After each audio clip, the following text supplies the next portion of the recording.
Mula nang maulilang lubos ang binatang si Danilo, ay pangangaso na talaga ang kanyang pinagkakakitaan. Ang ganitong trabaho ay namana niya sa kanyang ama. Nung bata pa kasi siya, ay madalas siyang isinasama sa pangangaso. Kaya nang siya ay magbinata, tila naging biyasa na rin siya sa ganong klase ng gawain. Nalaman niyo na ba yung kumakalat na chismis sa lugar natin? Kalalaki mong tao, chismoso ka. Ano ba yun? Huy, puro kalokohan na naman yan siguro. Grabe naman kayo sa akin. Ganyan ba tingin niyo sa akin? Puro kalokohan lang ang alam? Sa totoo lang? Oo. O sige na, sabihin mo na. Baka sakaling may mapala naman kami dyan. Si Bianca raw, buntis. Ano? Paano nabuntis Wala pa naman nangyayari sa amin Kung makapagsalita ka, akala mo naman syota mo. Di ka nga kilala nun Oo nga, feeling ko apo to bakit daw nabuntis? Malamang, nakipag-anuhan. Alangan naman makipagtitigan lang yun. May kinatagpo daw na lalaki sa Maynila. Ilang buwan bago bumalik, ayun, may laman na daw yung tiyan. Sigurado ka ba sa sinasabi mo? Baka naman, kabag lang ang laman ng tiyan yan Buntis ka raw maglilimang buwan na. Saan mo naman nalaman yung balitang yan? Di saan pa? Sa nanay niya. Pambihirang nanay yan Sariling anak chinichismis. Wala naman kasi magandang idinulot yang si Aling Puring sa anak niya Paano na to? Wala na yung pantasya ng bayan, magkakaanak na. Hindi naman siya mamamatay. Pwede pa rin naman siyang hangaan kahit na may anak siya. Pero hindi lang siya basta makakaroon ng anak. Makakaroon na rin siya ng asawa at baka maikasal pa. Bakit ba parang sobrang halaga ng kwento ng buhay niya sa inyo? Pantasya niyo lang yun. Napakarami pang babae dyan Hindi mo kami maintindihan. Siya ang inspirasyon namin sa araw-araw para bumangon Gusto mo inspirasyon? Isipin mo lahat ng utang mo para may dahilan ka para bumangon at kumayod. Pero ang gara talaga Hindi pa nga ako nakakapagpakilala sa kanya. Naunahan na kaagad ako. Nabuntis na kaagad.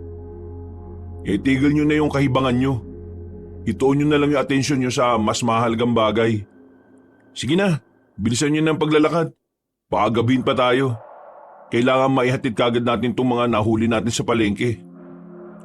Napapailing na lamang si Danilo sa kanyang dalawang kaibigan. Hindi pa rin kasi niya maintindihan kung bakit gano'n na lamang ang pagiging patay na patay ng dalawa sa babae. Samantalang para sa kanya, wala namang espesyal kay Bianca maliban na lamang sa mukha nitong may kagandahan. Ang babaeng si Bianca ay matagal nang itinuturing na diyosa sa kanilang baryo. Kapag dumadaan ito, lahat ng lalaki ay napapalingon. Kahit ang matatandang may sakit ay biglang lumalakas kapag siya ang nasa harapan. Pero iba si Danilo sa lahat.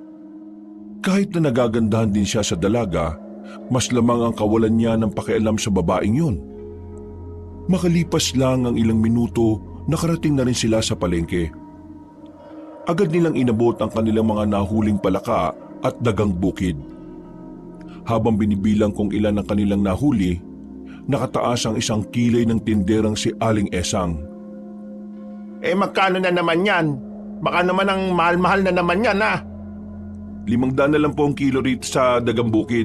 Tapos, 400 naman po dito sa palaka. Ay nako, ang mahal-mahal naman yan. Pambihira. Sa iba nga ang mura. Di, sa kanila na lang kayo bumili. Mura pala Ang hirap-hirap manghuli nito tapos gusto nyo mura? Talaga namang mas mura sa kanila at ang sa inyo mahal. Kung mas mura nga sa kanila, di sana sa kanila ka na bumili kanina. O nga naman, Aling Esang. Huwag ka naman buraot. Pinaghirapan naman naming hulihin ang mga yan. Kung ganyan kakabarat sa mga tao, hindi ka yayaman, Aling Esang. Hay, huwag mong sinasabi yan dahil hindi mo hawak ang kapalaran ko. O ano, bibili niyo po ba? Sa iba ko na lang ito ibebenta. Oo na, bibilin ko na. Wisit. Wala kang magagawa kundi bilhin na rin kasi ibebenta mo rin naman to ng mas mahal Di ba garapal ang tawag sa ganyan? Bibilin mo ng mura tapos ibebenta mo ng napakamahal? He, manahimik na kayo. Bibilin ko na nga eh. Inabot na sa kanya ang pera. Pagkakuha, agad na naglakad ang mga binata paalis. Natatawa na lamang si Danilo. Meron na naman siyang naisahan. Ang totoo niyan, sobrang mahal naman talaga ang kanilang presyo. Wala lang talagang alam sa presyuhan ng dagang bukid at palaka si Aling Esang. Sa madaling salita, meron silang nautong tao. Kinagabihan, Siraulo talaga dun si Danilo kanina eh. Ang galing mong manguto ah. at si Aling Esang pa talaga inuto niya. Hoy, alam nyo, minsan, kailangan mo maging siraulo para makasabay ka na rin sa mga siraulo. Kasi kapag hindi mo natutunang sumabay, kakainin ka nila ng buhay. Tama lang naman ang ginawa mo eh. Ganon din naman si Aling Esang sa mga customer niya. Sobrang garapal ng muka. Biruin mo, kilo ng gulunggong sa kanya 150. Nasa 80 lang yung sa bayan eh. Natatawa na lamang ang magkakaibigan habang sila ay napagitna sa ginagatungan nilang mga kahoy. Hawak nila ang isang bote ng alak. Nakagawian na kasi nila na kapag marami silang huli, binibilan nila ang kanilang mga sarili ng tig-isang bote ng alak. Maya-maya lang din ay nakaramdam na rin ng antok ang binatang si Danilo. Umuwi na rin ang dalawa kaya natulog na lang din siya. Kinabukasan, panibagong araw, panibagong pangangaso na naman. Maaga siyang magsisimula ngayon dahil ang balita niya masama ang panahon.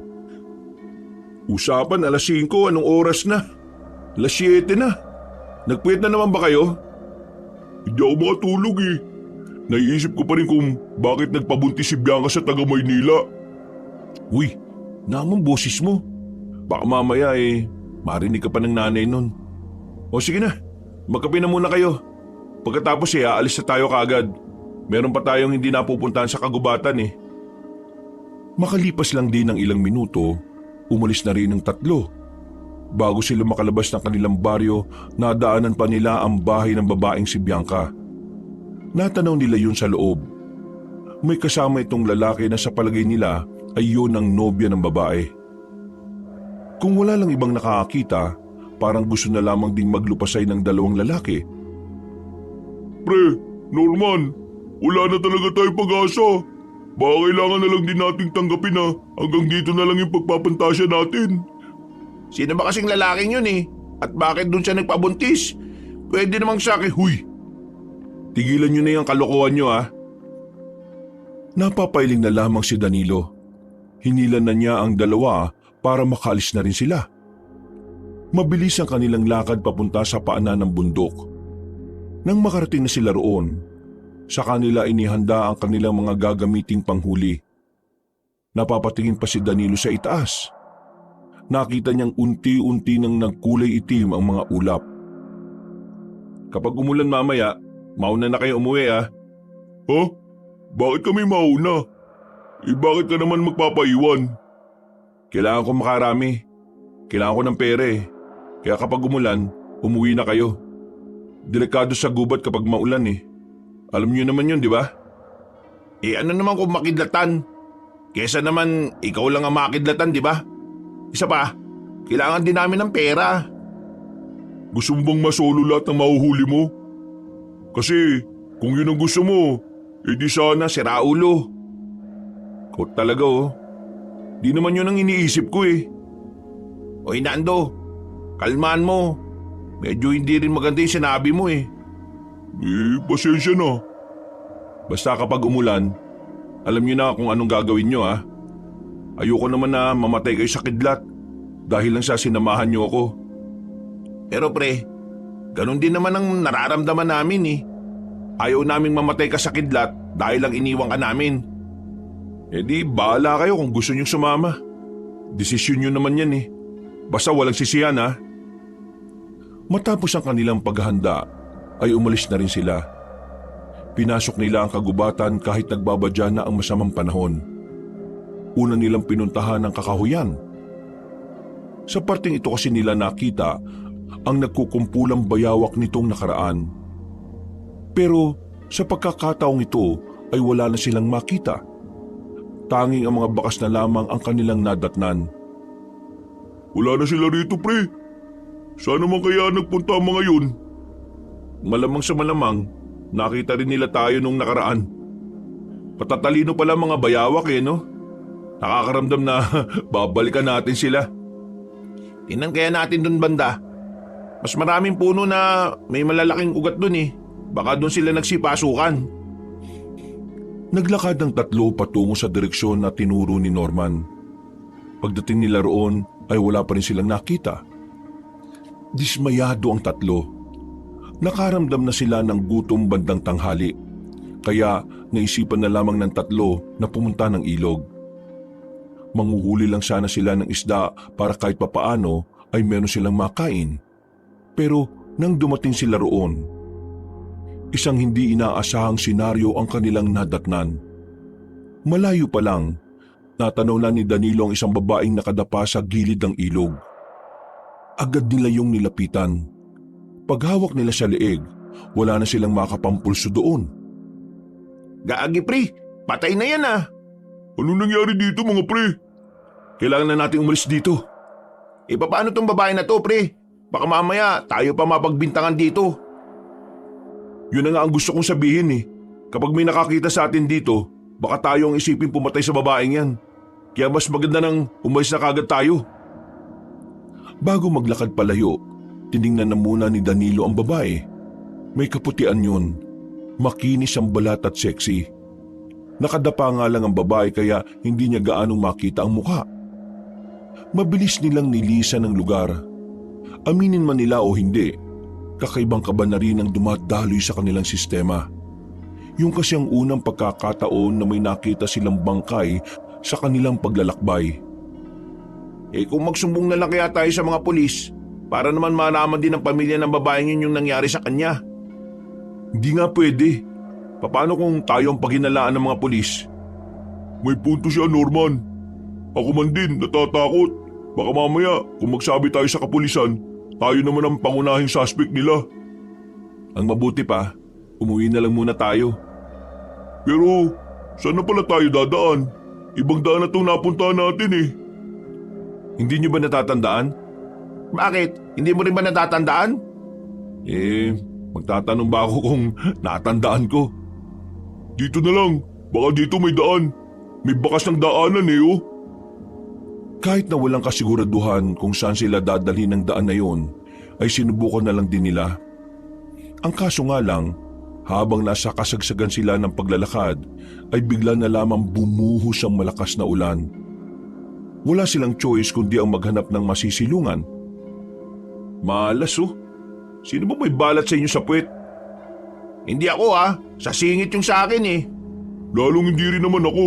Wala naman akong balat sa puwet Mahirapan tayo makabalik nito sa atin. Ilang tsansa ba para matamaan ng kidlat? Anong klaseng tanong yan? Kapag tumila ng bahagya ang ulan, saka na tayo lalabas dito.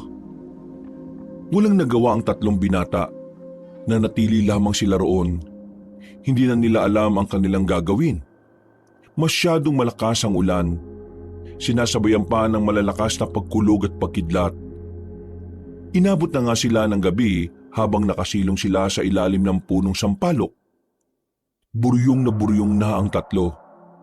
Kahit gustuin man nilang umalis, ay hindi rin naman nila magawa. Kung takbuhin na lang natin. Paano mo tatakbuhin? Ang dilim. Saan tayo dadaan? Hindi pa nga natin alam kung saan ang daan pabalik Anong gagawin natin dito? Magpapabulok tayo dito? Kaysa naman tama ka nga ng kidlat dyan. Makalipas pa ang higit isang oras, biglang humina na ang buhos ng ulan. Sinamantala na nila ang pagkakataon. Kahit magkandadulas-dulas sila, ay wala na silang pakialam. Ang mahalaga na lamang sa kanila ay marating nila ang tamang daan. Pero sa halip na makaalis sa kagubatan, napunta na lang sila ulit sa ilog. Malakas ang agos doon. Gusto sana nilang tumawid pa kabila dahil may nakikita silang liwanag doon mula sa kabahayan. Pero nang papalapit na sila sa ilog, Laking gulat nila nang meron silang masaging katawan. Pagtingin nila sa baba, isa na namang babae. At ang babaeng yon ay ang babaeng kanilang nakita. Ito rin yata yung kanina. Danilo, anong gagawin natin? Mukhang sinyalis na to na parang may gagawin talaga tayo eh. Anong sinyalis? Tinangay lang yan papunta rito. Wala tayong gagawin dyan. Mauuna na sana si Danilo na tumawid sa malakas na agos nang bigla nilang marinig na umubo ang babae. Laking gulat nila. Napatras sila at napadistansya. Nanlalaki ang kanilang mga mata. Hindi nila alam kung papaanong nabuhay ang dalagang yun. Samantalang una na nilang nalaman na wala na yung pulso. Gagi, patay na yan di ba? Pre, may sa demonyo yata ang isang yan eh. Gagi, takbo! Sa takot ng tatlo, nagawa nilang tumakbo ng mabilis kahit na madulas ang dinaraanan nila. Nakatawid pa nga sila sa kabilang parte ng ilog. Wala na silang pakialam kung habulin sila ng babae o ano paman. Nang makalayo na sila, ay saka pa lamang sila tumigil. Ano sa tingin niyo ang babaeng yon? Putik, biglang nabuhay eh. Mga pre, baka naman demonyo yun. May demonyo bang nakahilata sa gilid ng ilog? Sigurado ko ba talaga kanina napatay na siya? Oo nga, nakita niyo naman di ba? Inalam ko kung may pulso pa. Wala na talaga. Kaya nakakapagtaka eh. Paano nabuhay ang isang yun? Basta, ganito ang tatandaan natin. Wala tayong nakita. Walang babae. Walang nangyari sa ilog. Tama ka dyan. Ganyan nga. Oo, yan ang iisipin natin. Huminga ng malalim ang tatlo. Makalipas lang ang halos 2 oras, nakaalis na rin sila ng kagubatan. Nakauwi naman sila ng ligtas. Pero wala silang nahuling kahit na ano pang hayop. Basang-basa pa sila ng ulan. Higit sa lahat ay gutom na gutom. Kaya naman, nang tumila na ang ulan, tumambay na muna sila sa bahay ni Danilo. Nagpresentang magluto ng sabaw si Norman kahit na alanganing oras na rin. Si Danilo naman nakaupo lang sa harapan ng pintuan habang nakatulala. Hindi pa rin mawala-wala sa isipan niya ang mga nangyari. Oh, ayos na to. Pagati-hatian na lang natin. Pre, Danilo, huwag mo na masyadong isipin yun. Baka ikabaliw mo pa yan. Hindi ba kayo nahihiwagaan sa babaeng yun? Nahihiwagaan din siyempre. Ngayon lang kami nakakita ng taong namatay na pero nabuhay ulit. Kung itanong ko kaya kay Mang Kapa bukas ng umaga, baka may alam siya sa ganun. Ano bang mapapala mo kung may alam nga siya? Makakahuli ka ba ng dagang bukid? Basta, di matahimik ang kalooban ko eh. Diyos ko naman ikain mo na lang yan pre. Inabutan na siya ng 2 ng isang mangkok. Nagsandok na lang din siya para makakain na rin. Hanggang sa pagtulog, hindi pa rin matahimik ang kalooban ng binata. Paulit-ulit na bumabalik sa isipan niya ang babae. Maya-maya lang din ay umuwi na ang 2. Oras na ng kanyang pagtulog. Pero kakahiga niya pa lang sa papag, nakarinig na agad siya ng kalabog. Napatigil siya. Nagtataka. Kaya naman ay agad siyang lumabas ng kanyang silid. Nagmamadali siyang buksan ng pintuan. Pagbukas niya ay isang babae ang bigla na lamang humilata sa pintuan. Sumandal pala roon ng dalaga. Nang mapansin niya ang kabuuan ng babae, nanlaki ang kanyang mga mata nang maalala na ito yung babaeng nakita nila sa ilog. Pero sa pagkakataong ito, meron na itong malay. Tulong? Anong tulong? Patay ka na eh. Hindi pa ako patay. Buhay pa ako. Tulungan mo ako, nakikiusap ako. Paano ka nabuhay? Sige nga sabihin mo. Demonyo ka no? Nagmamakawa ako sa iyo. Tulungan mo naman ako. Gusto ko bang mabuhay? Nakita na lamang ng lalaki ang malalaking sugat na nasa bandang kaliwang dibdib nito. Napatingin din siya sa labas. Nababahala ang binata na baka merong makakita sa kanila. Kaya para makaiwas sa kung anumang iisipin ng mga tao, hinila niya ang babae papasok at saka sinarado ang pintuan. Ano bang nangyari sa'yo? Bigla na namang nawalan ng malay ang babae. Noong mga oras na yon, mas lalo na siyang kinabahan. Natataranta siya. Hindi niya alam ang kanyang gagawin. Kaya naman, lumabas siya ulit at pinuntahan ng dalawang lalaking kaibigan. Pero sa kasamaang palad, nakatulog na agad ang dalawa. Bumalik na naman siya sa kanila. Nasa sahig pa rin ang babae. Kahit natatakot at nababahala siya roon, sinubukan na rin niyang iayos ang babae. Hiniga niya ito sa papag. At sa hindi inaasahang pagkakataon, napatingin siya sa katawan nito. Basang-basa kasi ang katawan ng babae kaya bumabakat ang katawan nito. Pilit niyang binubura sa isipan ng pagnanasa. Nakatuon lamang siya kung ano ang gagawin sa babae at sa sugat nitong kitang-kita niya na nasa itaas ng kaliwang dibdib. Ay naku, pambirang buhay naman to, Lord, oh. Ang dami ko nang iniisip, bakit idinagdag niyo pa ito? Kumuha na lamang siya ng panlinis sa sugat. Kahit nakakaunti lang ang kaalaman niya sa paglilinis ng sugat, sinubukan niya pa rin. Nakokonsensya kasi siya sa oras na may mangyaring masama sa babae tapos wala siyang ginawa. Agad na nilinisan ni Danilo ang sugat ng dalaga. Matapos yun, ang naging problema naman niya ay kung papaano ito papalitan ng suot. Basang-basa na rin kasi ang papag niya. Lord, wala akong gagawing kasalanan ha. Nagbabagandang loob lang ako. Pinikit na lamang niya ang kanyang mga mata. Nang akmang aalisin na niya ang damit ng babae, napadilat siya nang bigla siya nitong hawakan sa kamay. Namimilog ang mga mata niyang nakatingin doon. Nagtama ang kanilang paningin. Wag, ako na. Kaya mo na bang kumilos? Maraming salamat sa paggamot sa sugat ko. Kaya ko nang gumalaw. Oo, sige na. Magpalit ka na ng damit. Basa-basa na yung katawan mo eh. Tapos, umalis ka na kaagad ah. Sandaling lumabas si Danilo. Pagbalik niya ay suot na ng babae ang kanyang malaking damit. Pero nanatili lang yon sa ibabaw ng kanyang papag. Nakatingin na parabang hindi alam ang gagawin. Oh, alis na. Baka mamaya ay mapahamak pa ako dahil sa iyo eh. Pwede bang dito na muna ako? Ha?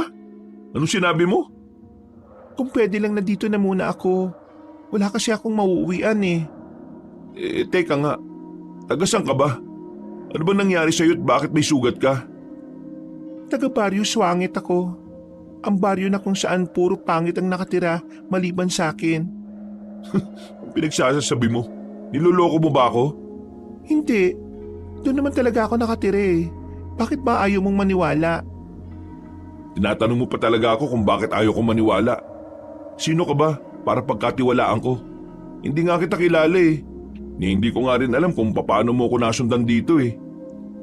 Hindi ko rin naman alam na dito ka nakatira. Hindi rin kita kilala. Basta ito lang yung unang bahay na tingin ko tatanggap sa akin. Teka, ano bang pangalan mo? Marimar ang pangalan ko. Walang ya, Marimar ang putik. Pangalan ng bida sa TV series yan ah. Seryoso ka ba? Yun nga ang pangalan ko. Bakit ba ayaw mong maniwala? Talagang tinatanong mo pa ako ulit ha? Tulungan mo na ako. Wala na akong ibang mapupuntahan eh. Ay nako, mabuti pa bumalik ka na lang sa baryo ninyo. Yun ang dapat mong puntahan. Huwag mo akong pestehin no. Natulungan na kita kaya wala ka ng dahilan para manatili pa rito. Ang sama mo naman. Anong masamang pinagsasabi mo? Ayaw ko lang madamay kung anong nangyari sa'yo. Hinahabol ako ng masasamang tao. Kinidnap nila ako. Balak nila akong dalhin sa Maynila para ibenta sa mayayaman.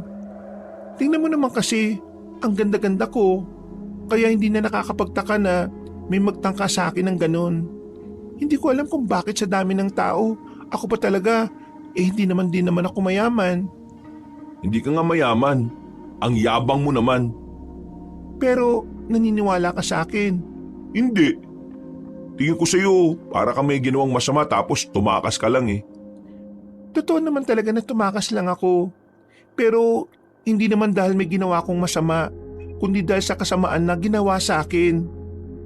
Mukha namang ayos ka na rin naman eh. Kaya pwede ka na sigurong umalis. Sige na, labas na. Matitis mo bang maglakad sa labas ng isang babaeng gaya ko sa kailaliman ng gabi? Ay nako, hindi mo ako makokonsensya no? Labas na! Hinila ni Danilo ang babae, pero bigla na lamang dumugo ang sugat nito. Dahil dito ay nakaramdam ulit ng sakit ang dalaga. Dahilan para tablan na siya ng kanyang konsensya.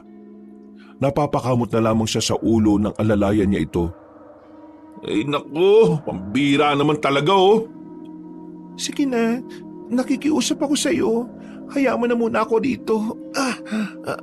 Alam ko naman na hindi ka masamang tao eh. Nararamdaman ko na may kabutihan ka rin sa puso mo. Hindi na nagsalita pa si Danilo. Kapag tumitingin siya sa mukha ng babae, parang natutunaw ang puso niya. Para bang wala siyang ibang magagawa kundi ang sang-ayunan na lang ang sinasabi nito. Dahil sa muling pagdugo ng sugat ng dalaga, napilitan na lamang ang binata sa gusto nito. O sige na, sige na. Papayagan na kita. Pero ngayon lang ha. Ngayon lang? Anong gusto mo? Habang buhay kang nandito hindi nga kita kilala. Kahit sana kapag kaya ko nang bumalik sa amin, nakikiusap ako sa iyo. Hindi nga pwede.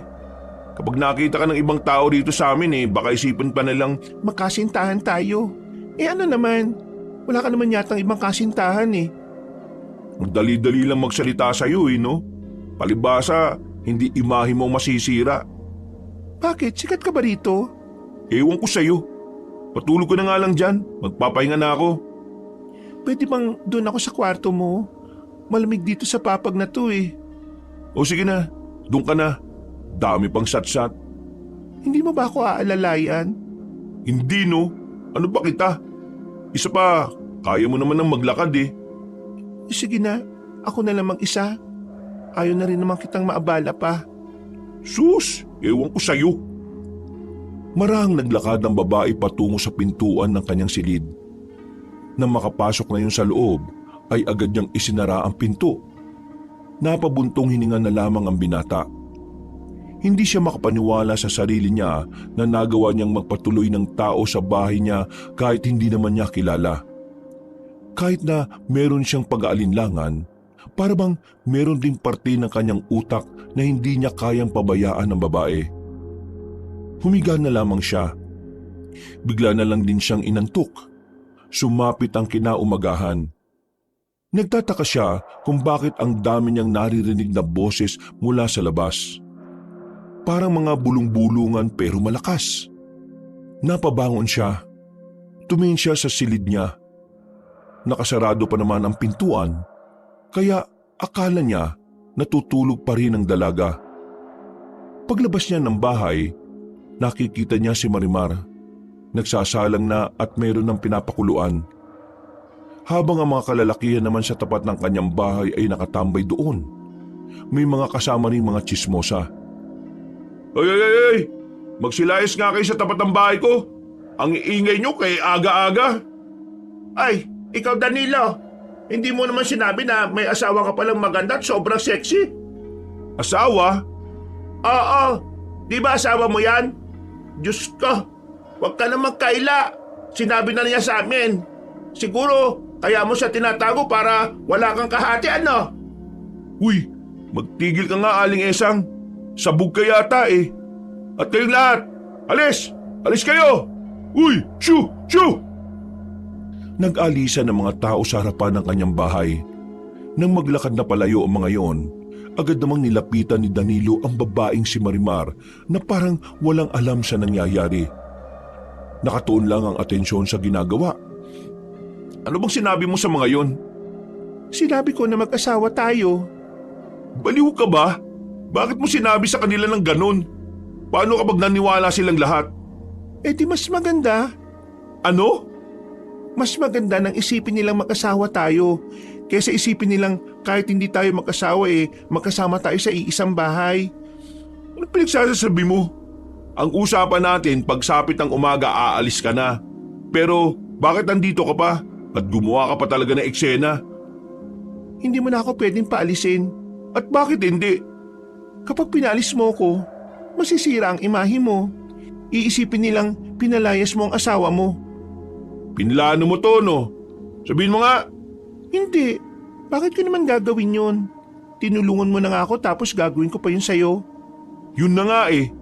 Tinulungan na kita, kaya bakit mo pa din ako ginugulo? Hindi naman kita ginugulo. Ikaw lang naman ang nag-iisip niyan eh. Tutulungan din kita. Tingnan mo, marunong ako magluto. Eh sino bang nagsabi sa'yo na magluto ka? Eh gano'n naman ang ginagawa ng asawang babae, di ba? Ay nako, wisit naman talaga oh. Ngumiti sa kanya ang dalagang si Marimar. Sa ganda ng ngiti nito, ay sa malayo na lamang siya napatingin. Hindi niya alam kung bakit nakaramdam siya ng kaba. Kaba na hindi niya naman alam kung saan nagmumula. Hindi na nakapagmaktol pa ang binata. Nanahimik na lamang siya sa loob habang hinihintay na matapos ang ginagawa ng babae. Maya-maya pa, nakaisip siyang lumabas. Bibili siya ng sarili niyang pagkain. Wala kasi siyang tiwala sa niluluto ng dalaga. Sa isip niya, baka may gayuma yun o kaya naman lason. Habang naglalakad, aksidente niyang narinig ang pakikipag-usap ng isang matandang lalaki gamit ang dipindot nitong cellphone. Naintriga ang binata kaya nagtago muna siya sa gilid. Bantayan niyo ang area. Malakas ang kutob ko na nandyan lang ang mga aswang na yan. Hindi tayo papayag na makalusot ang mga yan. Delikado sila. Malaking problema yan kung makakaabot yan dito sa atin. Sige na. Tawagan niyo na lang ako mamaya kapag may balita na ulit. Nang marinig yun ni Danilo, ay bahagya siyang nagtaka. Hindi niya kasi inakala na pinupuntirya rin pala ng albularyong si Kapa ang mga nilalang na yon. Ang pagkakaalam niya lang kasi ay manggagamot lang ito at nagpapalayas ng masasamang espiritu. Aalis na sana siya pero hindi niya inaasahan na alam pala ni Mang Kapa na naroon siya. Kung ano man ang narinig mo, wag mo muna ipagsasabi sa iba. Naintindihan mo ba ako? Oh? Wala naman po akong narinig eh. Bakit, bingi ka ba? Hindi naman po. Di ba'y narinig ka? Opo eh. Hindi pwede malaman to ng iba ha. Hindi pa namin alam kung sino ang kalaban kaya walang makakalabas muna na impormasyon. Hindi ko po talaga alam ang sinasabi niyo eh. Pero ano po bang nangyayari? Hindi ko pwedeng sabihin sa iyo dahil hindi ka naman konektado rito. Ang gagawin mo lang naman ay manahimik. Yun lang. Totoo po pala talaga mga aswang ano? Oo, totoo sila. Hindi mo ba alam yun? Hindi po eh. Ngayon ko lang din narinig. Tapos galing pa sa inyo kaya naniwala na kaagad ako. Totoo ang mga aswang. At hindi mo malalaman kung sino sila. Kaya ikaw, dahil sinabi ko na rin naman sa'yo, mag-iingat ka. Tandaan mo ha, ang mga taong may alam, mas mabilis na namamatay. Mang Kapa naman, lakas manakot eh. Hindi kita tinatakot. Binibigyan lang kita ng ideya na minsan mas maganda ng tawagin kang mangmang kaysa tawagin kang testigo. Naglakad na rin palayo ang matandang si Mang Kapa. Napakamot na lamang sa ulo si Danilo. Aminadong kinakabahan din siya sa sinabi na matanda. Hindi niya maiwasang hindi paniwalaan ang sinasabi nito. Mula pa kasi nung bata siya, idolo na niya ang matanda sa maraming bagay. Ito rin ang nag-alaga sa kanya nung nawala ng 1 buwan ang kanyang mga magulang. Aswang? Totoo ang aswang? Diyos ko, paano kung mapadpad nga sila rito? Baka mamaya maraming mapahamak dito. Ay nako, pambirang buhay to. Hindi na matahimik. Tumuloy na lamang siya sa kanyang pupuntahan. Nakabalik naman siya sa kanilang bahay na daladala ang pagkaing binili. Pero pagpasok niya, nakita niyang nakahain na ang mga pagkain sa lamesa. Maayos ang pagkakahain. Talagang pinaghandaan. Sa hindi malamang dahilan, nahiya siyang ipakita ang binili niya. Lihim niya itong inihagi sa gilid. Ikaw ang lahat na nagluto nito? Lahat ka naman. Para naman ang dami nito. 2 putahe lang naman yan eh. Bagoong yung isa naman sinigang na hipon. Kinuha ko yung hipon na nakaimbak doon. Hindi ko naman sinabing iluto mo yun eh. Pulutan namin ng mga kaibigan ko yun. Mas masarap kung gagawin mong ulam. Kapag hindi ito masarap Tinikman ng binata ang niluto ni Marimar. Pagtikim niya, muntikan na niyang makalimutan ang kanyang pangalan. Muntikan na niyang akalain na totoong asawa niya ang dalaga. Napatingin siya sa mukha ni Marimar. Nakangiti ito sa kanya. Para siyang mababaliw habang pinagmamasdan ang ngiti ng babae. Sa buong buhay niya, ito ang unang pagkakataon na nakakita siya ng ganong kagandang mukha. Nilapag niya ang kutsara. Nagtaka naman si Marimar. Hindi ba masarap? May iniligay kang gayuma dito, no? Ha? Anong gayuma? Bakit ganito to kasarap? Kahit mukhang hindi naman. Anong ginawa mo? Malamang, nagluto. Ayoko na nito. Oh, bakit naman? Baka mamaya kung ano pang mangyari sa akin. O sige, kung ayaw mo pang kumain, ilagay mo na lang muna dyan. Ako na lang ang kakain. Tumayo si Danilo at nagtungo sa kanyang silid. Pero ang totoo, hindi lang talaga siya makapaniwala na masarap ang luto ng babaeng hindi naman niya kilala. Siguro magaling siyang chef. O kaya sikat siyang chef sa Maynila. Hindi eh. Baka mamaya tsamba niya lang yun eh. Halos isang oras ding nagmukmok ang lalaki sa kanyang silid. Nabulabog naman siya nang biglang dumating ang kanyang dalawang kaibigan. Masamang balita ang daladala ng dalawa kaya agad siyang napabangon. Ano bang problema niyo? Para kayo nakakita ng multo Pre, si Bianca. Pambihira, si Bianca na naman. Pre, wala na si Bianca. Malamang, pupunta ng Maynila yun at sasama na sa nakabuntis sa kanya. Hindi yun, pre. Ano ba kasi yun? Si Bianca wala na. Patay na. Patay lang pala eh. Ano? Patay na si Bianca? Umalis daw yung kagabi kasama nung nakabuntis sa kanya. Sumakay ng tricycle. Tapos kanina lang umaga, natagpuan yung tricycle. Patay yung driver. Yung lalaki nakabuntis sa kanya, pati na rin si Bianca. Patay silang lahat. Ha? Sino namang tarantadong gagawa nun? Ang sabi nila, inatake raw ng aswang eh. Si Bianca raw talaga ang puntirya. Pero dahil lumaban yung lalaki at yung driver, ayun, nadali rin sila. Nangyayari na yata. Ang alin? Ha? Wala. Ayun, nangyari na. Napahamak sila. Dapat kasi di sila nalabas ng gabi. Awawa naman si Bianca, pre. Pati yung anak nila. Kung alam ko lang na mangyayari yun sa kanila, hindi sana pinigilan ko sila. Hindi ka naman nila close, no?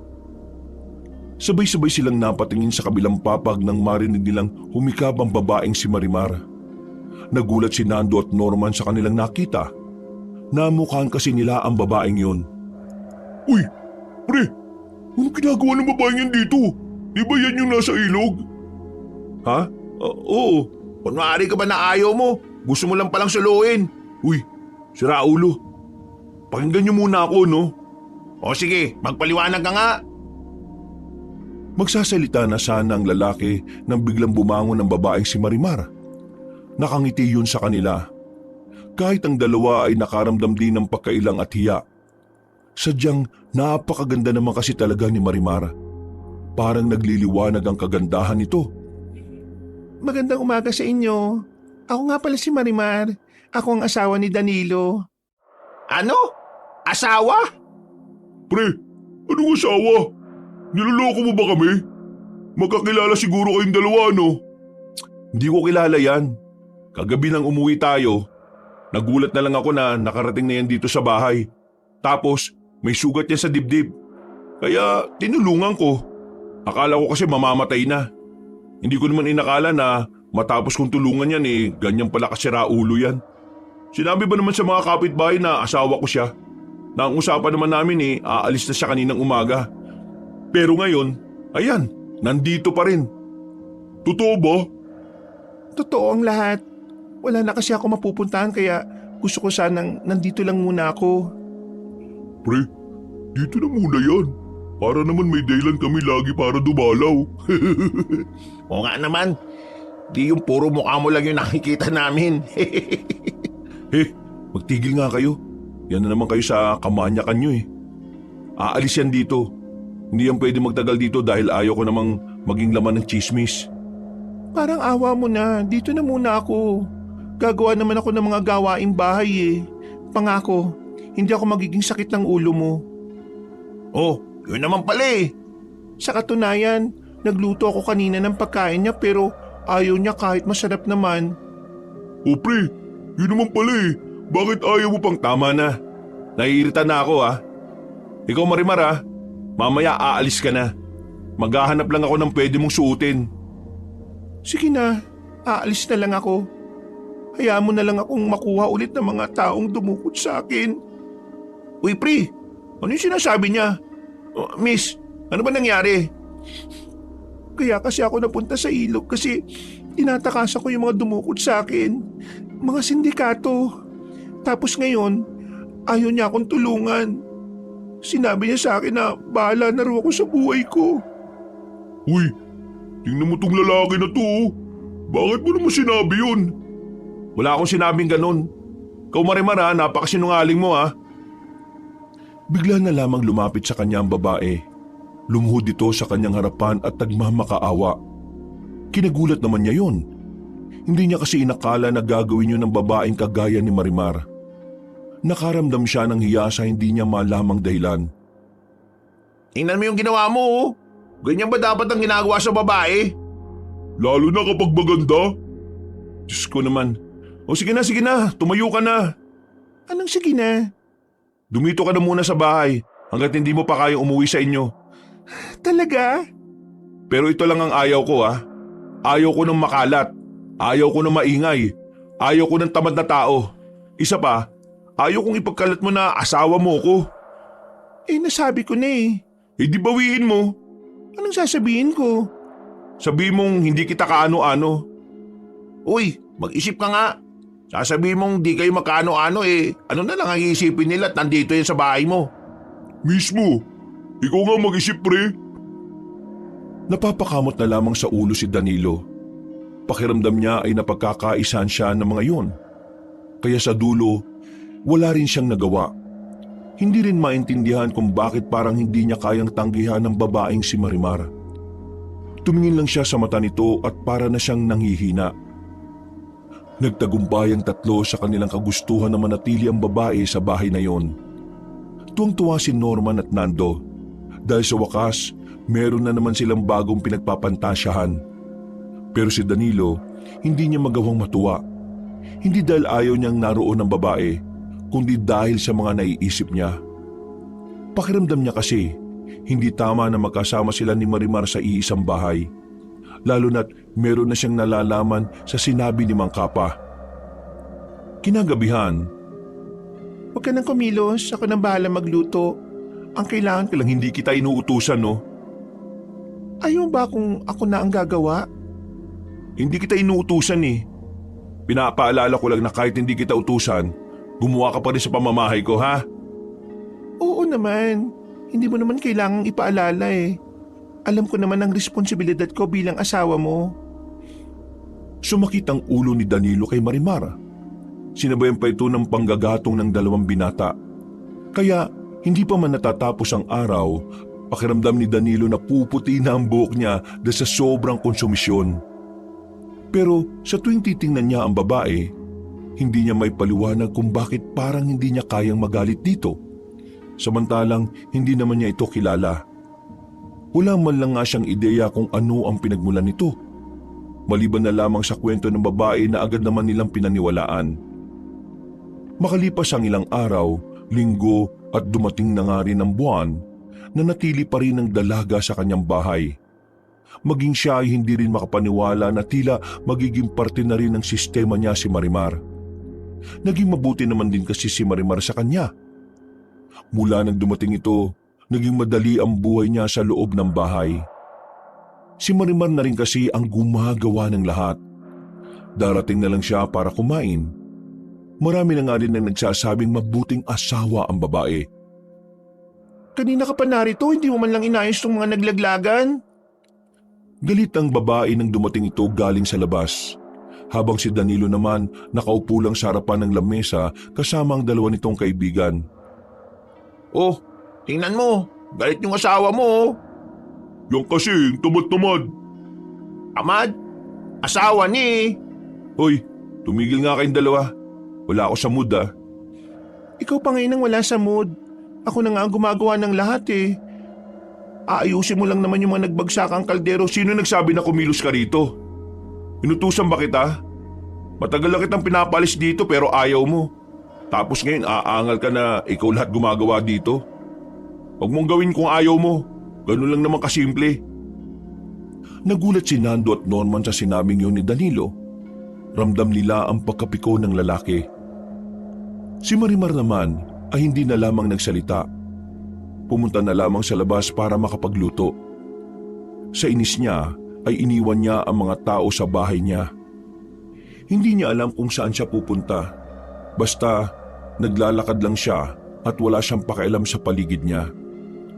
Banas na kasi siya kay Marimar. Hindi niya naman magawang palayasin ng totoo. Hanggang salita lang siya. Ayaw niya pang aminin sa sarili niya na sa mga nakalipas na araw, unti-unti na rin siyang nahuhulog sa dalaga. Hindi niya lamang yung pinapahalata. Rico, atuto ko kasing tumingin sa dinaraanan mo. Ang laki-laki ko hindi mo ko nakita. Ikaw nga rin hindi mo ko nakita eh. Nakita kita. Nakita mo naman pala ako, bakit hindi ikaw ang umilag? Kasi gusto kong malaman mo na hindi ka nakatingin. Ha? Huwag mo akong kabalahin. Meron akong hinahanap. Sige na. Labo naman ng matandang yun. Napapailing na lamang si Danilo sa inasal na matandang lalaki. Ipinagpatuloy na lamang niya ang kanyang paglalakad hanggang sa makabalik na nga siya sa bahay niya. Tapos nang magluto si Marimar pero hindi niya yun nakita sa bakuran. Pagpasok naman niya ng bahay, wala sa sala, nakasarado ang kwarto niya kaya inisip niyang naroon yun. Pagtulak niya ng pinto, nakita niya si Marimar na nasa sulok. Nanginginig sa takot, nakasaklob ng kumot. Hindi niya alam kung anong problema ng dalaga, pero base sa kanyang nakikita, para itong takot na takot. Hoy, anong nangyayari sa'yo? Huwag mo ko sasaktan.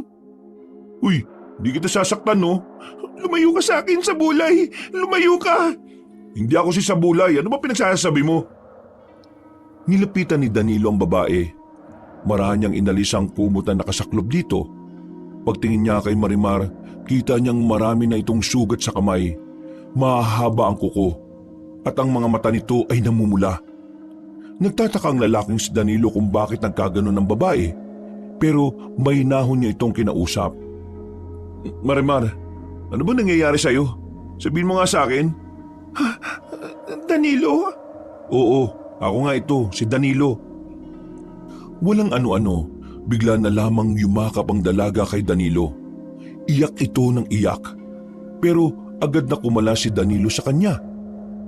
Sabi mo nga sa akin kung anong nangyayari. Yung humahabol sa akin, nakita ko siya sa lugar na ito. Ano? Teka, nakita ka ba niya? Tingin ko hindi. Isumbong na natin sa kinauukulan. Baka naman... Wag, ayos na ako. Hindi na ako natatakot. Basta, nandito ka na. Ha? Mapanganib sila eh. Wag na. Ayokong may mangyaring masama sa'yo. Kaya nga para walang mangyaring masama, sabi mo sa akin kung sino... Hindi na. Pakiusap, wag na. Huminga na lamang ng malalim ang binatang si Danilo. Naupo na lamang ito sa kama. Napansin din kasi niya ang kalungkutan sa mata ng babae. Pakiramdam niya ay nararamdaman niya rin yun. Huwag ka munang lalabas ng ilang araw ha. Kailangan mo mag-ingat kung talagang nakita mo rito yung taong yun. Kung hindi mo pa kayang sabihin kung sino siya, naiintindihan ko. Sabihin mo na lang sa akin kapag handa ka na. Tumango na lamang si Marimar. Lumabas na rin ang silid ang lalaki. Nung gabing yun, aminado siyang nag-aalala rin siya para kay Marimar.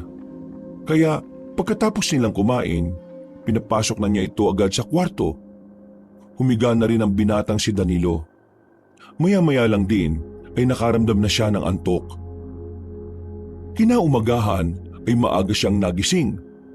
Bago siya bumangon, natanaw na kagad niya na bahagyang nakabukas ang pintuan ng kanyang silid. Pagtingin niya sa loob, wala roon si Marimar. Nang tumingin din siya sa labas, wala rin yun. Naghintay siya ng ilang minuto sa pag-aakalang may binili lamang ang babae. Pero umabot na siya ng 1 oras ay wala pa rin lumilitaw na Marimar. Baka naman may pinuntahan lang, pre. O baka bumili lang. Kung may pupuntahan yun, magpapaalam yun sa akin. Kung may bibili naman, hindi naman yung tatagal ng 1 oras. Nasaan yun? Baka naman may koneksyon to sa kinakwento mong nakita niya yung naghahanap sa kanya. Ang hinala ko nga, umalis siya para hindi na ako madamay sa gulo. Bakit parang nag-aalala ka dyan? Di ba dapat masaya ka? Kasi wala na siya rito. Kasi yun naman ang gusto mo, di ba, nung una pa lang? Yun na nga. Akala ko magiging masaya ako kapag wala na siya.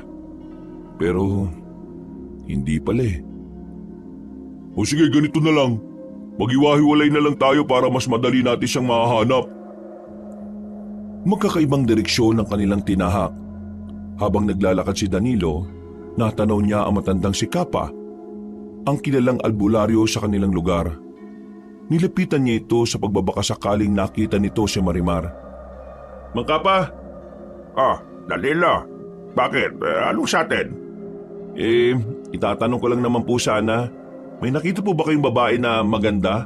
Medyo may katangkaran tapos parang kasing tangkad ko po yun. Tapos maputi siya. Bakit? Sino ba yung babaeng sinasabi mo? Ano ko po asawa. Ano? May asawa ka na? Nagbibiro ka ba? Hindi po ako nagbibiro, seryoso po ako. Kung ganun pasensya ka na. Pero wala akong nakitang kagaya ng sinasabi mo eh. Ikaw naman kasi baka inaaway mo naman. Ay, sige po. Hahanapin ko na lang po. Danilo, Bakit po, Mang Kapa? wag na muna kayo mga ngaso mamayang gabi ha. Baka mapahamak lang kayo. Mapahamak? Bakit po? Ano na naman bang meron? Nakatanggap kami ng impormasyon. Kagabi lang, na yung pinuno ng mga aswang nandito. Meron siyang hinahanap. Kapwa niya aswang, isang babae. Hinahanap na sino? Hindi rin namin alam Basta, wag na muna kayong aalis o pupunta ng gubat para mangaso. Malakas ang kutob ko na naroon lang sila mamaya. E di, mapapalabang ka na niyan. Hindi ko alam, siguro. Pero, kailangan mag-ingat. Hindi pangkaraniwan ang makakalaban kong aswang. Isa siyang sinauna. Kilala siya bilang si Sabulay. O paano? Alis na ako Sana mahanap mo yung asawa mo. Kung totoo mang meron. Naglakad na lamang ang matanda papalayo. Magpapatuloy pa sana si Danilo nang maalala niya ang pangalan na sinabi ni Mang Kapa. Kaparehong-kapareho kasi yun ang sinabi ni Marimar. Dahil dito, isang ideyang pumasok sa kanyang isipan. Napagtagpi-tagpi na niya ang mga pangyayari. Biglang bumilis ang kanyang tibok ng puso. Malakas ang kanyang kaba. Naiisip niya palang na tama ang kanyang hinala. Kung ganun, si Marimar ay... Pre, ano? Nahanap mo na ba siya? Wala rin sa kabila Ha? Wala nga rin dito sa daan na to saan naman kasi napunta yun? Sigurado ka bang wala kang sinabing masakit sa kanya? Wala. Maayos naman ang pag-uusap namin nung gabi. Nagulat na lang ako, bigla na lang siyang nawala. Pero sa isip-isip ni Danilo, alam na niya ang tunay na dahilan. Ang kaso, hindi niya pwedeng sabihin sa dalawang kaibigan niya kung bakit umalis ang dalaga. Dahil kapag ginawa niya yon, siguradong malalantad na rin ang tinatago ng babae. Habang tumatagal, palala ng palala ang sitwasyon at pakiramdam ni Danilo unti-unti na siyang nagkakaroon ng ugnayan sa mga aswang. Makalipas pa ang ilang araw, hindi pa rin nila makita si Marimar. Ipinalalagay na lamang ni Danilo na baka yun na talaga ang kapalaran ng babae. Ipinagdasal na lamang niya na sana nasa mabuting kalagayan lang ang dalaga. Isang gabi, nagkayayaan na naman ng tatlong magkakaibigan ng dahil sa matinding pangangailangan. Wala nang panggastos si Danilo. Si Norman at Nando naman ay pinapalayas na ng sariling pamilya dahil walang naiaambag. Medyo marami-rami na tong huli natin ngayon. Pwede na siguro tayo umuwi. Danilo, ano sa palagay mo? Aabot naman ng 1,000 yan kapag binenta. Lagpas na yata to. Tsaka meron pa nga tayong isang huli na bayawak oh. O di, sige, palag na yan. Uwi na tayo. Gutom na rin ako eh.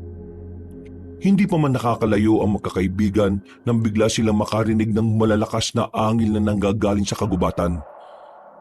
Agad niyang pinaupo ang dalawa niyang kaibigan. Sandali silang nakiramdam. Ano yung pre? Malakas ang inala ko. Mga aswang. Mga aswang? Hindi totoo pala ang chismis.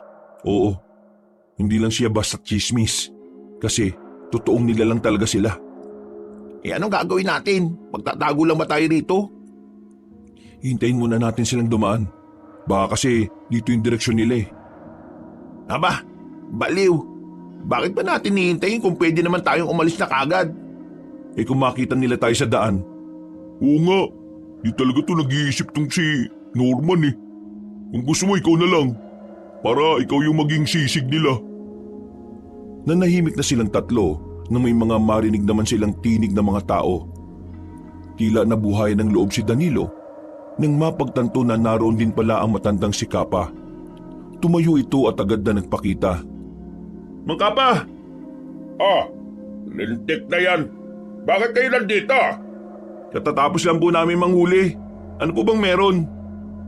Kailangan nyo na umalis dito. Narito ang babaeng aswang na hinahanap ni Sabulay.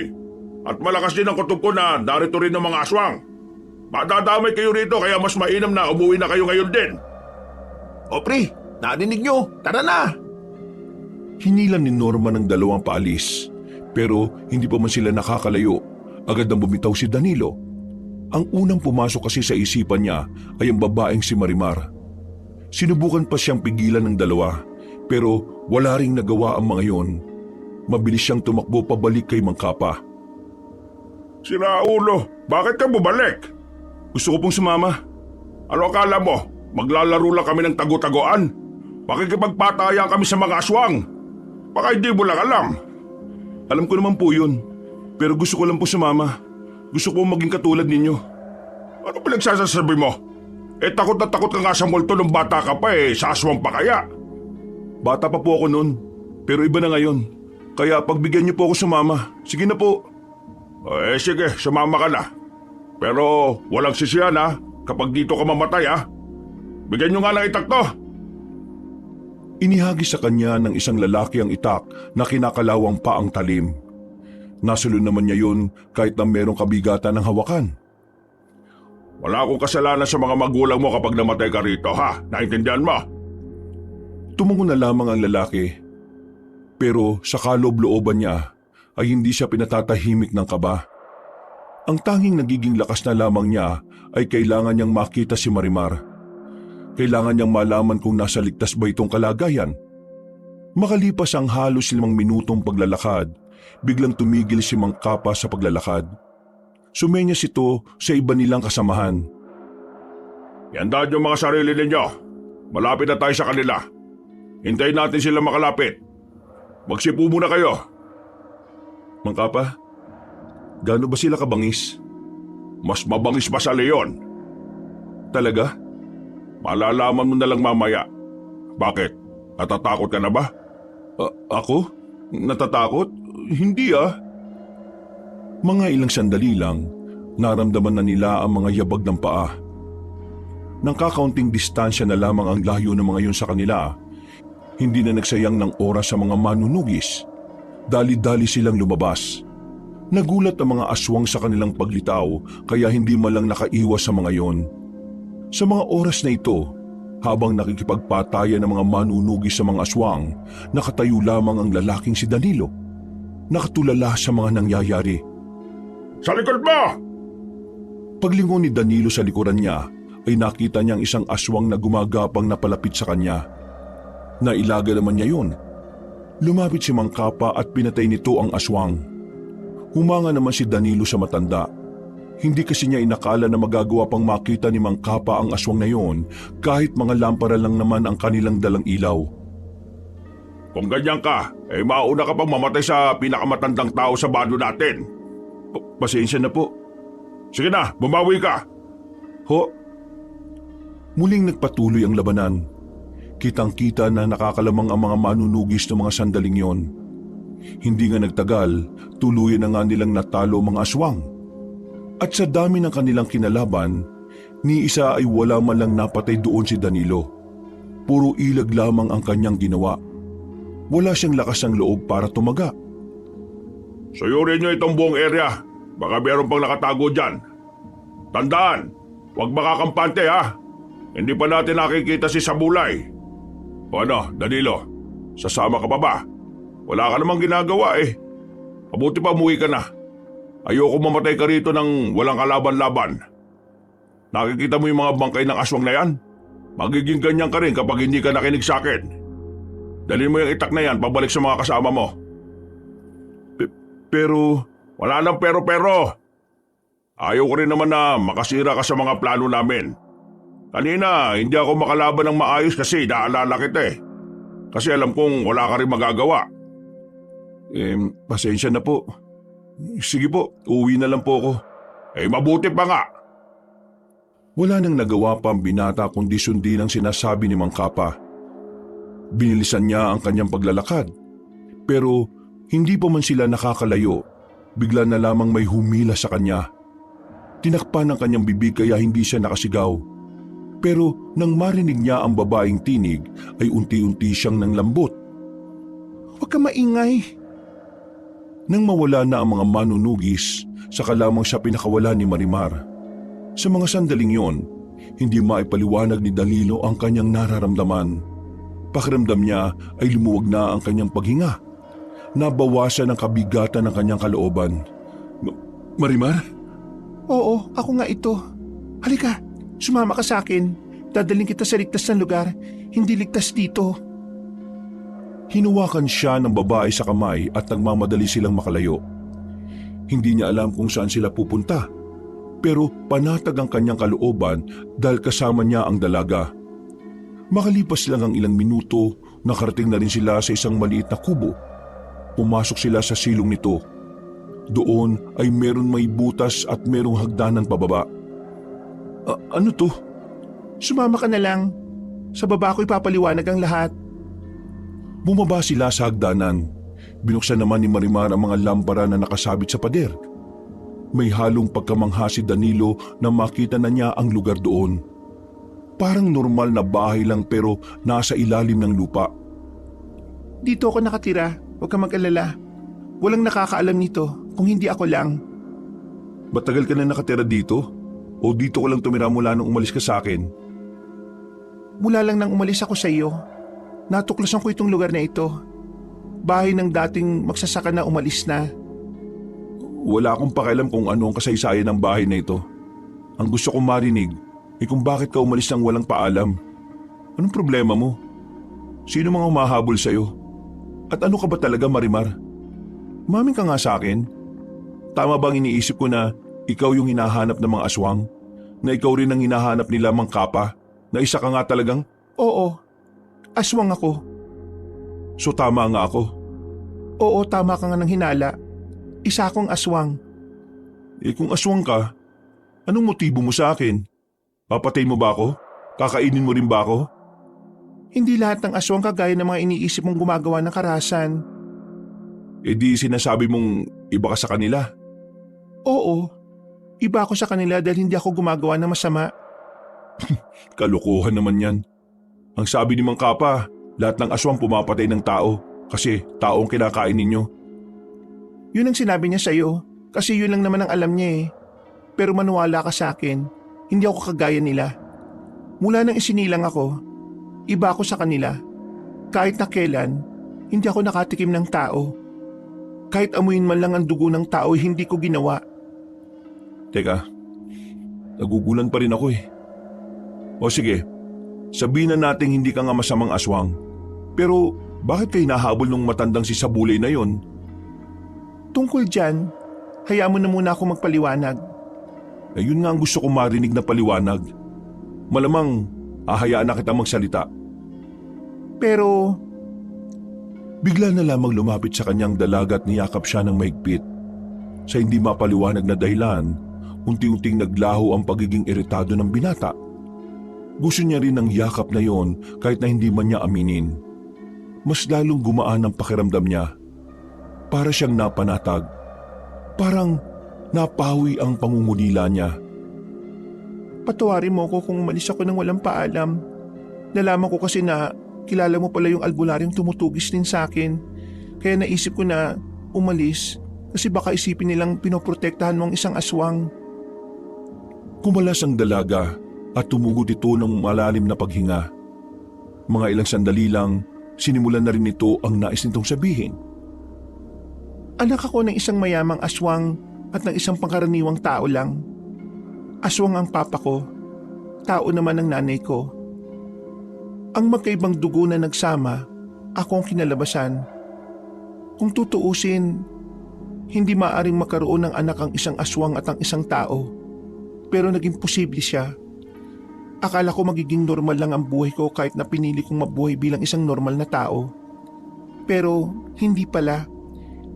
Dahil nang 18 taong gulang ako, natuklasan ng ibang aswang na merong mutya sa loob ng katawan ko. Ang mutyang yon ay tinatawag na mutya ng aswang. At ang sino mang babae na makakaroon nito ay itinuturing na diyosa ng mga aswang. Namatay ang tatay ko sa pagprotekta sa akin. Naubos ang angkan namin ng dahil lamang sa akin. At ang nanay ko naman ay pumanaw din dahil sa nakamamatay na laso na gawa ng masasamang aswang. Mula noon, palagi na ako naghahanap ng ligtas na lugar. Lagi na akong paalis-alis. Walang permanenteng lugar. Sa takot na makuha ako nila sa bulay. Wala na akong pakialam kung saan ako mapadpad. Hindi ko inakala na ganyan pala ang pinagdaraanan mo. Pero gusto ko lang ding malaman, kung sakaling makuha nila sa bulay ang mutya na nasa katawan mo, ano mangyayari? Kapag nakuha nila ang mutya, si Sabulay ang makikinabang. Siya ang mas lalakas, mas magiging immortal, at mahihirapan na ang mga manunugis o albularyo na talunin siya. E paano naman nila makukuha yung mutya? Para makuha ang mutya, kailangan nila akong patayin. Nang marinig yun ni Danilo, ay agad na dumaloy sa kanyang sistema ang pagkabahala, kaba at takot. Naiisip pa lang niya na nangyayari yon ay parabang nahihirapan na siyang huminga. Kahit ang mga manunugis din, kaya nila ako gustong mahuli para makuha ang mutya at hindi mapakinabangan ni Sabulay. Ganon din ang kailangan nilang gawin. Kailangan nila akong paslangin. Wala na bang ibang paraan para malutas yung problemang yan? Hindi ko alam kung may iba pang paraan. Pero palagi kong hinihiling na sana meron. Kasi sa totoo lang, hindi pa ako handang mawala. Marami pa akong gusto mangyari sa buhay ko. Kahit na isa akong aswang, ang pangarap ko'y kagaya lang din naman ang pangarap ng ibang tao. Yung magkaroon ng mapayapa at tahimik na buhay. Kung talagang gusto mo ng ganyang buhay, tutulungan kita. Ha? Anong ha? Bingi ka ba? Hindi, ang ibig kong sabihin, bakit mo naman gagawin yon? Kailangan pa ba ng dahilan? Oo naman. Mas magandang may dahilan para malinaw ang lahat. Ayaw kitang mapahamak, yun lang. Ayaw mo ako mapahamak? Bakit? Ano ba? Dami mo naman tanong. Maraming salamat, Danilo. Ikaw lang ang taong nagparamdam sa akin na pwede kong mamuhay ng normal. Basta ipapangako mo na mabubuhay ka ha? Oo, pangako. Sigurado ka bang hindi ka matutuntun ng mga naghahanap sa'yo dito? Parang ang dali naman kasi makita nito eh. Hindi. Kapag nakita nila ang bahay sa taas, hindi naman nila aakalain na may lugar dito sa ilalim. O anong gagawin natin ngayon? kailangan ka muna magtago. Ikaw, bumalik ka muna sa inyo dahil baka mapahamak ka rin. Hindi kita iiwan, no? Di ba nga tutulungan kita? Salamat pero ayaw kitang mapahamak eh. Ganun din ako sa'yo. Kaya sasamahan kita rito hanggat maging payapa na ang buhay mo. Wala nang nagawa pa ang dalaga. Masyadong mapilit si Danilo kaya hinayaan na lamang din niya ito. Sa gabing yun, tahimik nilang pinapalipas ang oras. Nakapagtimpla ng kape si Marimar para sa binata. Lihim namang sumaya si Danilo dahil doon. Para hindi mabalot ang pagkabagot ng sandali, sinimulan ni Marimar ang pagkukwento tungkol sa mga aswang. Mababangi sila. Literal na kumakain sila ng buhay na tao. Dati, naisip ko na papaano kung naging kagaya nila ako. Ano kaya ang pakiramdam ng mga ginagawa nila? Pero, hindi eh. Kahit na kailan, hindi sumagi sa isipan ko na gawin ang ginagawa nila. Bago magtagpo ang landas natin, habang nakakulong ako, sinabi sa akin ni Sabulay na walang silbi ang buhay ng mga tao. Na ang mga tao ay nabubuhay na para lang ding hayop. Dahil kung kayo mga tao ay hayop ang kinakain nyo, kami mga aswang naman daw ay kayo ang pagkain namin. Ganun ang kaisipan nila. Wala ka bang mga kaibigan? May mga kaibigan ako, mga kababata na kasama ko nang namulat. Pero namatay lang din sila.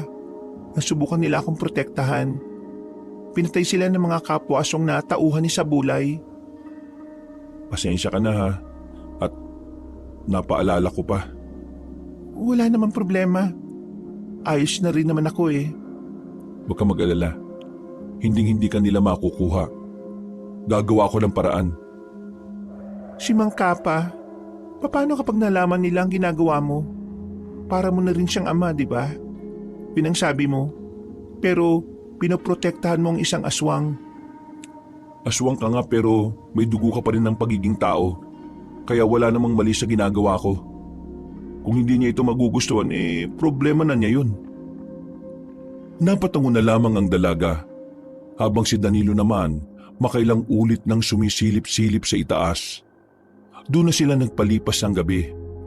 Kinaumagahan, nagulat si Danilo nang mapansin niyang wala na si Marimar sa higaan. Kabado siyang lumabas at lumakyat ng hagdanan. Nakahinga siya ng maluwag nang abutan ng dalaga sa bakuran na nagsasalang. Oh, bakit hindi mo ko ginising? Kung akala ko nawala ka na naman eh. Masarap ang tulog mo eh. Tsaka alam kong pagod na pagod ka. Ito naglalaga na ako ng kamote. Pasensya ka na, wala akong karne dito at bigas eh. Ito lang ang kinaya. Ayos lang yan. Maraming salamat ha. Ay, siya nga pala. Kailangan kong bumalik sa amin. Wala namang problema. Pero huwag ka mag-alala, babalikan kita. Kailangan ko lang makahanap ng makakatulong sa atin. Aalis na tayo rito sa Iloilo. Aalis? Saan naman tayo pupunta? Hindi ko alam. Siguro mas maganda kung sa Maynila. Pero Marimar, kailangan mo makalayo sa lugar na ito dahil nandito ang lahat ng panganib sa iyo eh. Hindi na nagsalita pa ang babae. Ngumiti na lamang ito sa binata at sa unang pagkakataon, nginitian din siya ni Danilo. Matapos sila makapag-almusal, umalis na muna si Danilo. Nangako itong babalikan ng dalaga. Kaya naman, pagbalik niya sa kanilang baryo, agad niyang hinanap ang dalawa niyang kaibigan para makahingi ng tulong. Nakwento na rin niya sa dalawa kung ano ang nangyari at kung ano nga ba si Marimar. Ano? Aswang si... Wisit ka naman oh. Lakasan mo pa para marinig ang buong baryo. Kailangan natin siyang tulungan na makaalis dito. Mamayang gabi, kapag tahimik na ang paligid, babalikan natin siya. Pero bago yun, dapat may nakahanda na tayong sasakyan papuntang pier. May mahahanap ba kayo? Meron akong kakilala. Titingnan ko ngayon kung nandun siya at kung wala naman siyang biyahe. Susubukan ko rin makausap yung kaibigan ni Erpat. Sige. Maraming salamat talaga mga pre ha. Malaking tulong to para sa kanya. Pre, matanong ko lang naman. May gusto ka na ba kay Marimar? Kaya mo to ginagawa? Tandaan mo, aswang yun ha. Wala naman akong pakialam kung aswang siya o hindi. Basta mabuti siya ayos na sa akin yun. O sige, susuportahan namin yung pagmamahal mo. Agad na silang kumilos. Pinuntahan na nila ang mga posibleng tao na makakatulong sa kanila. Pero parehong wala silang napala sa mga kakilala ni Norman at Nando. Kaya naman nagtungo sila sa mga terminal sa kung saang-saang lugar. Kung sino-sino na rin ang kanilang mga nakakausap. Pero lahat ng yun ay tumatanggi kapag nalalaman ang ibabayad nila. Dagang bukid at mga palaka. Mga bandang 6:00 ng gabi, wala pa rin silang nahahanap pero hindi pa rin nawawalan ng pag-asa ang binata. Kung mano-mano na lang kayang ibiyahe, mag-commute na lang pre. Kung pwede lang di ginawa na namin yun. Pero hindi delikado. Mahirap makihalubilo sa iba dahil hindi naman natin sigurado kung aswang ba yung makakaharap namin o hindi. Anong gagawin natin ito ngayon? Babalikan ko na lang muna siya. Sasamahan ko muna siya hanggat wala pang nahahanap na maghahatid sa kanya. Sasama ako sa iyo, pre. Hindi na. Baka kapag nakasalubong ko yung aswang madamay pa kayo. Samahan ka na namin. Kung makakasalubong mo ang aswang at mag-isa ka lang di siguradong dedo ka na kaagad. Sige na, pre. Sama mo na kami. Gusto ko lang namin matulungan at si Marimar. Huwag ka mag-alala. Hindi na namin siya pinagnanasaan ngayon kasi mahal mo na siya. Ay naku, bahala nga kayo. Basta ito lang gusto ko Walang magulo, walang maingay. Kasi nagtatago si Marimar. Hindi pwedeng malaman na nandun siya. Nasabi ko naman sa inyo ang mga nangyayari, di ba? Sumang-ayon na lamang ang dalawang lalaki. Hindi din nagtagal ay naglakad na rin sila papasok ng kagubatan. Noong mga sandaling yun, hindi malaman ni Danilo kung bakit bigla na lamang siyang kinabahan.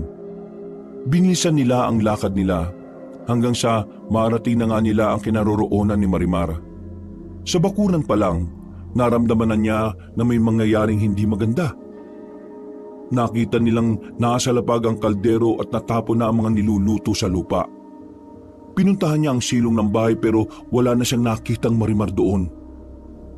Wisit! Nahuli na tayo! Nakuha na siya! Kinuha na siya ng mga kapwa niya aswang? Pero baka may nangyari lang masama sa kanya. Babaeng matangkad, maganda at sexy. Siya ba ang hinahanap ninyo? Mangka pa? Danilo, hindi ko inakala na pinoprotektan mo pala ang isang aswang. Kaya pala gusto mong sumama kagabi para mahanap siya. Mangka pa, hayaan niyo ako magpaliwanag. Sige, magpaliwanag ka. Oo, isang aswang si Marimar.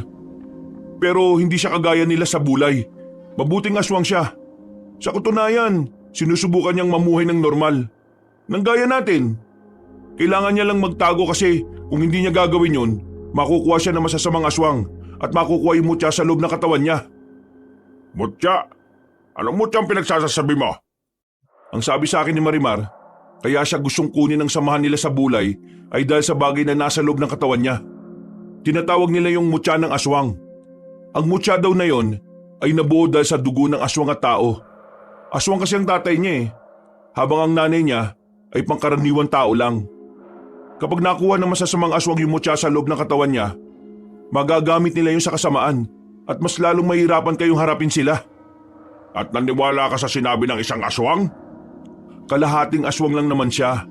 May dugo pa rin naman siyang pagiging tao. Kaya naniniwala ako na hindi siya masama.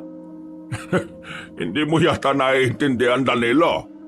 Kung sa bagay, wala ka namang alam sa bagay na ito Ang mga aswang ay sinilang na may likas na kasamaan. Kahit na sabihin mong kalahating tao siya, kalahating aswang pa rin siya. Ibig sabihin, pwede pa rin siyang maging masama. At ang mga aswang, magagaling silang manlinlang. Kumbaga, sa 10 sinabi nila 11 ang mali. Kaya hindi ka dapat nagtitiwala sa kanya. Ako ang mas nakakakilala sa kanya. Sa halos 2 buwan naming pagsasama, nakilala ko ang kalooban niya. Kaya naniniwala akong hindi siya masamang aswang. Ibig sabihin matagal mo na pala siyang itinatago? Matagal mo na palang itong nililihim sa akin?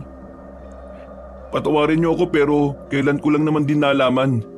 Doon sa 2 buwan na yon, wala siyang sinasabi sa akin. Namuhay siyang parang normal na tao. Kaya wala akong intensyon na, Natigilan si Danilo sa pagsasalita na magdatingan ng mga aswang. Kasama ng mga iyon ang tinuturing nilang pinuno, ang matandang si Sabulay. Sa mga sandaling ito, biglang binalot ng kaba ang tatlong lalaki. Hindi nila alam ang kanilang gagawin ngayong nakapalibot na ang lahat ng iyon sa kanila. Naku, ito pala mga aswang. Ang papangit. Pre, anong gagawin natin? Pumunta kayo sa likod ko. Ako lang bahala rito. Akalain mo nga naman na naunahan na ako ng matandang ito. Nasaan na si Marimar? Ibigay mo siya sa amin kung ayaw niyong mamatay sa kinatatayuan niyo. Uy, di kami kasama dyan ha. Nakisama lang kami. Manahimik ka! Hindi kita kausap! Hindi mo mababasa kamay si Marimar. At sino ka namang kutong lupa ka? Naalala na kita. Ikaw yung tatanga-tangang nakasalubong ko sa daan na hindi tumitingin. Oo, ako nga. At naaalala rin kita. Ikaw yung matandang lalaki na naninilaw yung mga ngipin at mabawang hininga. Nabigla ang matandang aswang. Hindi nito inakala na gagantihan siya ng binata. Kita sa mukha ng matandang aswang ang pagkapikon. Kaya naman mas lalo pa itong inasar ni Danilo. Kulubot na yung mukha mo. Wala ka pang pampaayos sa mukha. Mukha ka nang hindi maipinti. Aray ko! Pikon! Mukha ka raw kulubot na puwet. Hoy, ikaw! Wala kang mapapala rito. Hawak ko ng babaeng hinahanap mo. Kung papatayin mo ako ngayon, mas lalo mo lang hindi makukuha yung kailangan mo. Akala mo ba maloloko mo ako? Hindi ako pinanganak kahapon. Alam ko nang hindi niyo siya papatayin dahil ayaw mong masaktan ang damdamin ng lalaking yan. Kanino ko ba naririnig ang usapan niyo? Chismoso pala tong lalaking to eh. Baka aswang! Sinisira niyo talaga ang gabi ko, mga kutong lupa kayo ha. Sige, tingnan natin kung hanggang saan ang inyong tabang. Hindi nagtagal, sumenyas na ang matandang aswang. Pero hindi rin naman nagpadaig ang matandang albularyo. Sumipol ito ng isang beses. Maya-maya lang, naglabasan na rin ang ibang kasamahan nito na nakatago lang pala sa mga halamanan. Alam kong darating ang ganitong punto kaya naman naganda na rin ako. Talagang kinakalaban niyo ako ha? Sige, pagbibigyan ko kagustuhan niyong mamatay. Sa likod lang kayong tatlo kung gusto niyo pang makauwi ng buhay. Dali! Tumango na lamang ang dalawang lalaki, pero si Danilo hindi siya nagpakita ng kahinaan. Hiniram niya ang itak ng isang lalaking manunugis at sumama ito sa pagtindig. Yan ka lang naman eh. Baka mamaya tumunganga ka lang ha, hindi. Hindi na mangyayari yun. Dahil ngayon, may dahilan na ako para lumaban. Wala akong pakialam kung wala akong alam. Basta lalaban ako. Bahala ka sa buhay mo. Kung gusto mong pumanaw ng maaga, di sige. Dami pang daldal. Simulan na natin to! Nagsikilos na ang mga aswang. Samantalang nakahanda naman ang mga manunugis. Noong mga sandaling yon, aminadong kabado ang binata. Pero kapag naiisip niya ang babaeng si Marimar, tila nagkakaroon siya ng kakaibang lakas ng loob. Ihanda ang mga sarili nyo bago mamatay! Hindi mo na ako matatakot ngayon, Mang Kapa. Ipangako mo sa akin na kapag natapos tong laban na to, iharap mo ako kay Marimar. At bakit naman ako mangangako? Kasi patutunayan ko sa iyong hindi siya masama. Nagsimula na ang labanan. Sa mga unang minuto, nagiging pantay lamang ang tagisan. Ang dalawang matanda naman ay hindi pa nagsisimula. Parang naghihintay lang kung sino ang mauunang aatake sa kanila. Samantala, si Danilo naman ay nakipagsabayan na sa mga manunugis. Pinoprotektahan nito ang dalawang kaibigan na takot habang magkayakap. Diyos ko, bakit ganito ang nangyayari? Dapat pala hindi na tayo nagmagandang loob. Huwag kayong mag-alala, nandito lang ako. Hindi ko kayo pababayaan. Wow! Kung makapagsalita, akala mo talagang hindi siya mamamatay ah. Akala mo talaga, kaya na niya yung mga pangit na yan. Manahimik nga kayo. Pabayaan ko kayo dyan eh. Nang biglang may lumapit sa kanilang isang aswang, agad yung tinaga ni Danilo. Mabuti na lang ay tinamaan niya yun sa liig. Pero hindi pa doon natatapos ang lahat. Bigla na lamang may sumulpot sa likuran ng dalawang kaibigan niya. Natatarantan niyang hinila ang mga yun at saka sinalag ang aswang gamit ang itak. Muntikan pa siyang tamaan ng kalmutin na siya nito. Buti na lang ay nasipan niya kaagad yung palayo. Mga bisit kayo! Ang babaho ng mga hininga nyo! Mang Kapa, mag-usap na lamang kayo dyan. Galaw-galaw din! Pre, sa likuran mo! Hindi na napansin pa ni Danilo ang isa pang aswang na nakalapit sa kanya. Kaya naman nagawa na siya nitong kalmutin. Agad siyang napadistansya. Naramdaman niya agad ang kirot. Buti na lang ay tinulungan sila ng iba pang mga manunugis. Ang kulit mo kasi, ang daldal mo eh. Eh kung tumutulong kasi kayo, di ba? Buwisit talaga kayo oh. Mga ilang sandali lang, nakita na lamang nilang tumatakbo si Mang Kapa para habulin si Sabulay. Sumunod naman doon ang iba pang mga manunugis. Sa mga sandaling yon, marami-rami na ring napaslang na aswang ang mga kasamahan ni Mang Kapa. Kaya naman tila umaatras na rin ang ibang aswang. Habang si Danilo, idinadaingnan niya ang pagkirot ng kanyang sugat. Sobrang hapdi. Wala man lang nag-aasikaso sa kanila dahil halos lahat ay nagsunuran sa matandang albularyo. Pre, ayos ka lang ba? Oo, ayos lang ako. Ganito ang mukha ng ayos lang. Yung namimilipit sa sobrang sakit. Oo, ayos lang ako. Aray. Ipapasa na kita, pre. Susunod tayo sa kanila. Baka marunong silang gamutin yung kalmot mo. Hindi na nagsayang ng oras si Nando. Dahil malaki naman ang katawan nito, ay hindi na ito nagdalawang isip na ipasa ng lalaking si Danilo. Tumakbo sila kahit na nahihirapan sila sa mga nakaharang na halaman. Mga ilang sandali lang, naabutan nila si Mang Kapa. Nakahinto na ang mga yon at hindi na nagawa pang habulin ng mga aswang. Mang Kapa, si Danilo. May tama ho sa likod niya. Buwisit, nawala na kagad ng malay yan. Hindi sanay sa abdi yan eh. Nung nagpatuli nga kami, umiyak pa nga yan eh. O siya, sige. Dalhin nyo na yan. Pupunta tayo sa kampo namin. Nang makarating na sila sa kampo, agad na inasikaso ni Mang Kapa ang binata. Nilinis nito ang sugat ni Danilo. Nangingitim na kasi ang palibot nito. Ayon sa matanda, masyadong marumi ang kuko ng mga aswang kaya madaling maimpeksyon ang sugat. Pero buti na lamang ay naagapan. Kung hindi, baka mas lumala pa ang nangyari sa binata. Makalipas lang ang halos isang oras, nagkaroon na ng malay ang binata. Masakit ang buong katawan nito dahil sa epekto ng gamot na ibinudbud sa kanyang sugat. Nasaan ako? Nasa langit ka na, pre. Siraulo ka ba? Nasa langit ka na nga. Mga anghel ang nasa tabi mo. Ay! Binatukan ni Danilo ang binatang si Norman. Bumangon siya agad at naramdaman ang hapdi sa kanyang likod. Sakto naman na pumasok sa silid ang matandang si Kapa. May dala-dala itong inumin na nakalagay pa sa mangkok. Inumin mo ito. Makakatulong ito para mas madaling maghilom ang sugat mo. Maraming salamat to, Mang Kapa. Nasaan si Marimar? Alam kong dito niyo siya ikinulong. Nakikiusap po ako. Pakawalan niyo na ho siya. Danilo, hindi mangyayari ang gusto mo. Hinuli namin si Marimar na nakabase sa batas ng mga manunugis. Ang batas na itunuturing na banta sa buhay ng mga tao ang mga aswang. Kaya pasensya ka na. Hindi ka ba naniniwala sa sinabi ko? Mabuting aswang si Marimar. Hindi siya gagawa ng kahit na anumang kasamaan dito. Tutulungan niya pa nga tayong talunin si Sabulay eh. Hindi na natin kailangan ng tulong niya. Umatras na si Sabulay. Isang indikasyon lamang na hindi niya kaya ang puwersa ng mga manunugis. Hindi niyo dapat minamalit ang pinuno ng mga aswang. At anong alam mo sa mga aswang, Danilo? Wala. Hindi mo nga yata malalaman na totoong aswang kung hindi mo pa nakilala ang babaeng yon. Oo, wala akong nalalaman sa mga ganyang bagay. Pero malakas ang pakiramdam ko na si Marimar lang din ang makakatulong sa atin para talunin. Tama na! Hindi na makatwiran ang gusto mong mangyari. Papabayaan kitang makausap siya ngayon pero huwag kang umasa na makakalaya siya.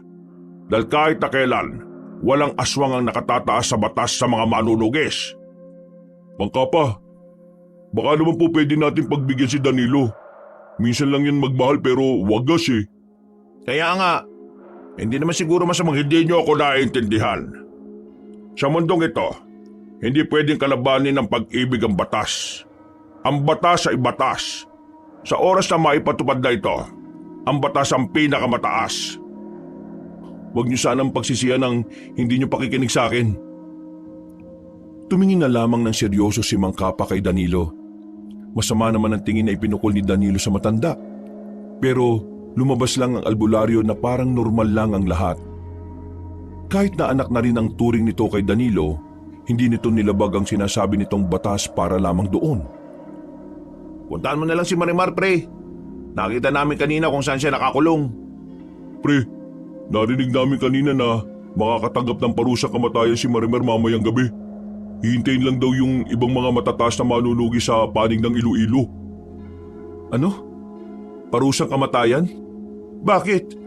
Wala namang ginagawang kasalanan si Marimar, di ba? Nananahimik ang buhay niya at bigla nilang hinuli. Tapos parurusahan nila. Mga siraulo din kasi talaga tong mga manunugis na to eh. Pero kasi, hindi rin natin masisisi si Mang Kapa.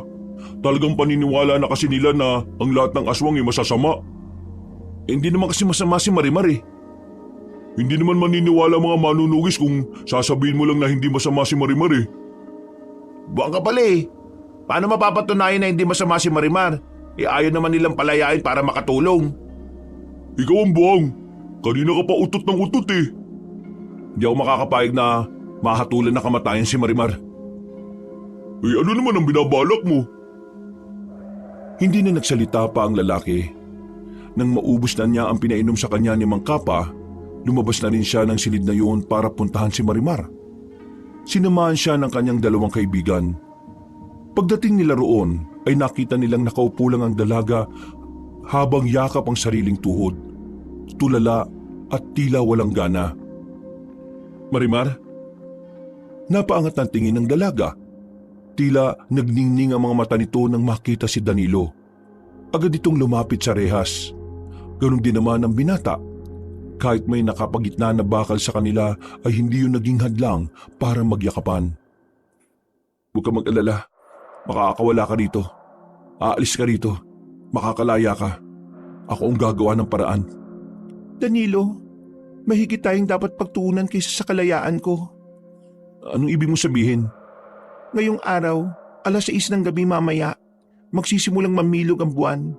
Ito ang araw na kung saan malalakas ang mga aswang. Kahit takpan ng maraming ulap ang buwan, ay magpapatuloy ang pambihirang lakas ng mga aswang. Hindi ito pangkaraniwang bilog na buwan. Ito ang buwan na nakasaad sa propesiya namin, ang buwan ng kadiliman. Kaya pala hindi pumalagsi sa bulay kagabi dahil alam niyang darating itong sinasabi mo. Kailangan nilang makapaganda. Anong kailangan nilang gawin para makontra ang pagiging malakas nila? Walang paraan para mapigilan yon, pero may paraan kung paano sila pahihinain ulit. Sige, sabihin mo. Kailangan lang ng maraming dugo ng baboy. Maraming dugo ng baboy? Oo, kapag nakakamoy ng dugo ng baboy ang mga aswang tuwing kabilugan ng buwan, hindi namin napipigilan na puntahan yon kung nasaan yon. Naroon lang ang utak namin. Pakiramdam kasi namin dugo yun ng tao. Kaya kailangan natin ng maraming dugo ng baboy para mawala sila sa sarili. Kapag nangyari yon, may pagkakataon na ang mga manunugis na mapas lang silang lahat. Kung ganun dapat magsimula na tayo maghanap ng dugo ng baboy. Pre, may alam ako sa bayan. Pwede nating hingiin o bilhin natin. Kailangan mo na itong sabihin kay Mang Kapa habang maaga pa. Gumawa na kayo ng paraan. Maraming salamat, Marimar. Huwag kang mag-alala. Gagawin namin ang makakaya namin para mangyari ang sinasabi mo. Ngumiti na lamang si Danilo sa dalaga. Nagtaka naman si Nando at Norman dahil unang beses lang nilang nakita ang lalaki na nakangiti.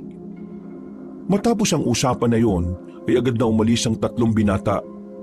Kinailangan nilang maghanap ng dugo ng baboy. Kaya naman nagtungo agad sila sa bayan. Kung sino-sino nang nilapitan nila. Sarado kasi ang katayan ng baboy na kanilang unang napuntahan. Meron naman silang mga nakuhang dugo, pero kakaunti lang. 2 plastic lang ng dugo ng baboy ang nakuha nila sa maghapon nilang paghahanap. Pwede na kaya to? Sana pwede na. Wala na tayong mahanapan eh. Kulang pa to. Baka ilang aswang lang ang makaamoy nito. Pero wala na tayong magagawa. Kailangan natin to Magagabi na. 2 ang kailangan natin pigilan. ang pag-atake ng mga aswang at ang parusang kamatayan ni Marimar. Nagmamadali sila makabalik ng kanilang baryo. Pagdating nila, nakakasalubong na kagad nila ang matandang si Kapa. Nakatingin pa ito sa kanila na parabang iritado. Ilang beses ko magsasabi sa inyo na hindi tatalab yan. Hindi kayo dapat naniniwala sa babaeng yun dahil aswang yon. Itapon niyo ang dugong yan at baka patibong lang yan. Mang Kapa, kilala mo naman ako, di ba? Magtiwala ka na lang sa akin. Oo, kilala kita at may tiwala ako sa iyo. Pero sa mga ganitong sitwasyon, hindi ko pwedeng ipaubaya ang mga bagay-bagay. Wala ka masyadong alam sa mga aswang. Mang Kapa, bakit hindi na lang po natin muna subukan? Anong subukan? Anong tingin niyo sa buhay ng mga kasamahan ko? Pwedeng subukan lang tapos kapag palpak, subok ulit? Mang Kapa, sige na ho, kahit na ngayon lang. Huwag ka nang magpumilit, Danilo. Bago ko pa makalimutan kung anong pinagsamahan nating dalawa. At ito lang ang paalala ko ha. Huwag na huwag kang pipigil sa kung ano man ang gagawin namin mamaya. Galit na naglakad paalis sa matandang si Kapa. Napapailing na lamang si Danilo noong mga sandaling yon. Hindi na sila nagsayang ng oras. Itinapon na nila ang dugo sa labas ng kanilang baryo. Nagbabaka sakaling baka kahit papaano ay gumana ang kanilang pinaplano. Mabilis na lumipas ang mga sandali. Sumapit na rin ang 6:00 ng gabi. Kampante ang mga manunugis. Wala silang kaalam-alam na lulusob na ang mga aswang.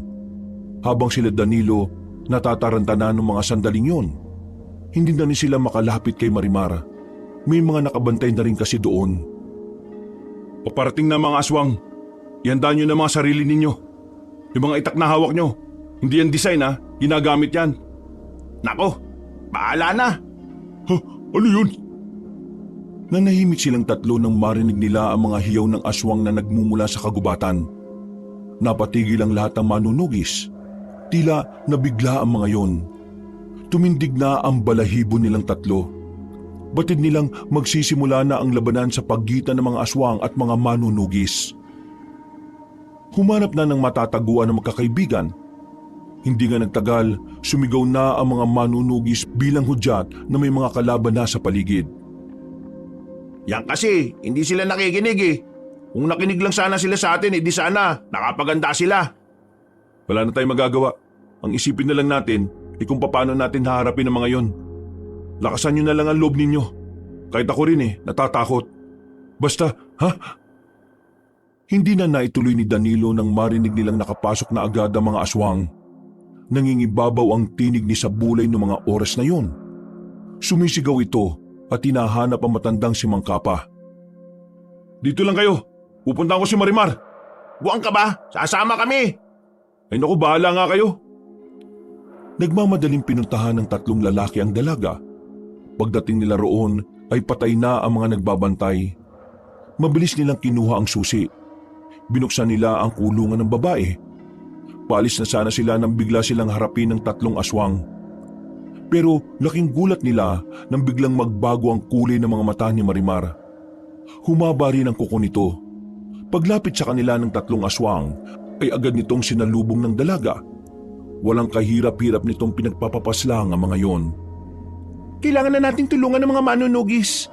Mahirapan sila sa mga aswang, lalong-lalo na kay Sabulay. Hindi, tumakas na tayo.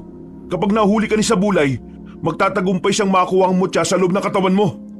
Danilo, nasa panganib ang buhay ng lahat ng taong narito. Kailangan natin silang tulungan. Matapos ka nilang ikulong at hindi paniwalaan? Ito lang ang natatanging paraan para maiparating ko sa kanila na hindi lahat ng aswang ay masasama. Kahit natutol si Danilo, nagtiwala na lamang din siya sa babae. Tumakbo sila paalis doon. Hinanap nila si Mang Kapa. Nakita nila yon na kinakalaban na ang matandang si Sabulay. Kita nilang may sugat na si Mang Kapa sa braso at sa kaliwang balikat. Oh, sa wakas, nakita ko na rin ang babaeng ito. Hoy, Marimar! Alam mo bang ang tagal na kitang hinahanap? Masyado mo na akong pinahihirapan tapos magpapahuli ka lang pala sa mga walang kwentang tao na ito. Bumalik ka sa angkan natin at ialay mo ang sarili mo para sa mga susunod na henerasyon. Hindi ako kagaya mo. Kaya kahit na ano mangyari, hindi ako papayag na mapunta sa'yo. Sa pagmamatigas mong ganyan, ang dami pang napapahabak eh. Hindi mo ba naiisip na ikaw lang ang dahilan kung bakit nangyayari ang lahat ng ito? Kung sumama ka sa akin kagad, walang mamamatay at walang masasaktan. Manahimik ka! Narinig mo sinabi niya, di ba?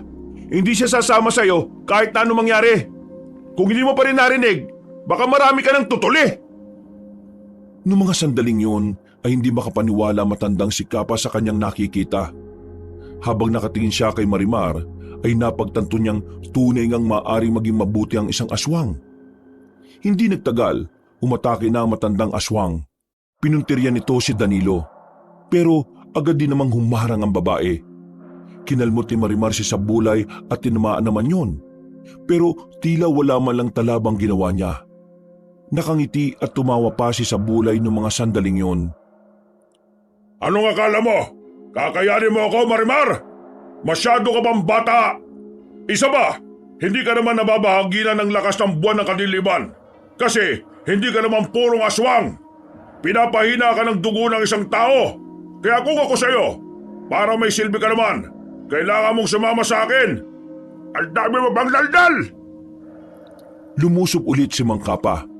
Winasiwas nito ang mahaba nitong itak. Hindi tinamaan si Sabulay dahil sa taglay nitong bilis. Nagulat na lamang ang matandang albularyo nang mapunta na ito sa kanyang harapan. Kinalmot ito ng mahaba. Dahil doon ay napalhod na ang isang tuhod ng matanda. Akala mo siguro kaya kita inatrasan kagabi dahil natatakot ako sa'yo. Kahit na kailan, nauuna ang pagiging kampante ng mga tao kaysa mag-isip. Ako ang kalabanin mo! Tumakbo ng mabilis si Marimar. Makailang ulit nitong pinagkakakalmot si Sabulay. Pero kahit na anong gawin nito ay hindi pa rin tinatablan ng pinunong aswang. Sa mga sandaling ito, kinakabahan na rin si Danilo. Nakikita niya kasing hirap na si Marimar at Mang Kapa. Kaya kahit alam niyang hindi naman din niya kakayanin si Sabulay, nilakasan na lamang niya ang kanyang loob. Hindi ka magtatagumpay dito! Napalingon si Sabulay. Hindi nito namalaya ng lalaki. Tinaga ni Danilo si Sabulay sa ulo.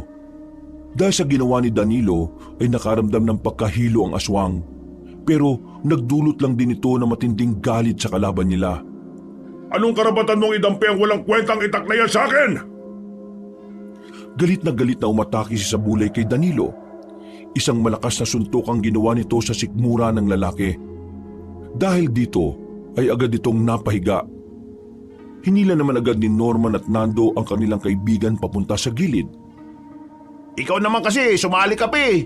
Laban ng malalakas yan eh. Ako ang kalabanin mo! Huwag mo idadamay ang mga mahihina sa laban na ito! Magsabihan mo yung mga walang kwentang yan kung ayaw nilang mamatay! Ha! Naputo lang sasabihin nito nang biglang umatake ulit si Marimar. Itinalak nito ang mahabang kuko sa likod ni Sabulay. Pero dahil nga masyadong malakas ang kalaban nila, wala pa rin naging epekto. Si Mang Kapa naman ang sunod na lumusob. Ginawa na ng matandang albularyo ang lahat ng makakaya niya. Lahat ng kakaibang galaw ay sinubukan na niya. Pero hindi pa rin umubra. Hinawakan lang ito ni Sabulay sa kwelyo at nakipag-untugan sa ulo. Duguan agad ang kilay ni Mang Kapa. Si Marimar naman, napagbuntungan din ito ng galit ni Sabulay. Kailangan mo pa yatang mabugbog para lang sumama ka! Maraming sampalang ginawa ni Sabulay. Duguan na rin ang bibig ng dalaga. Noong mga sandaling yon, tila nagkaroon ng bagong lakas si Danilo. Kahit na wala siyang magagawa, sinikap niyang malapitan si Marimar.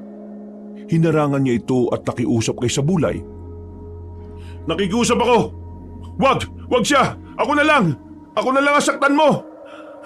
Danilo, umalis ka rito! Ha! Tingnan mo nga naman! Isang bayani ang umusbong! Sige! Tutulungan kita maging bayani!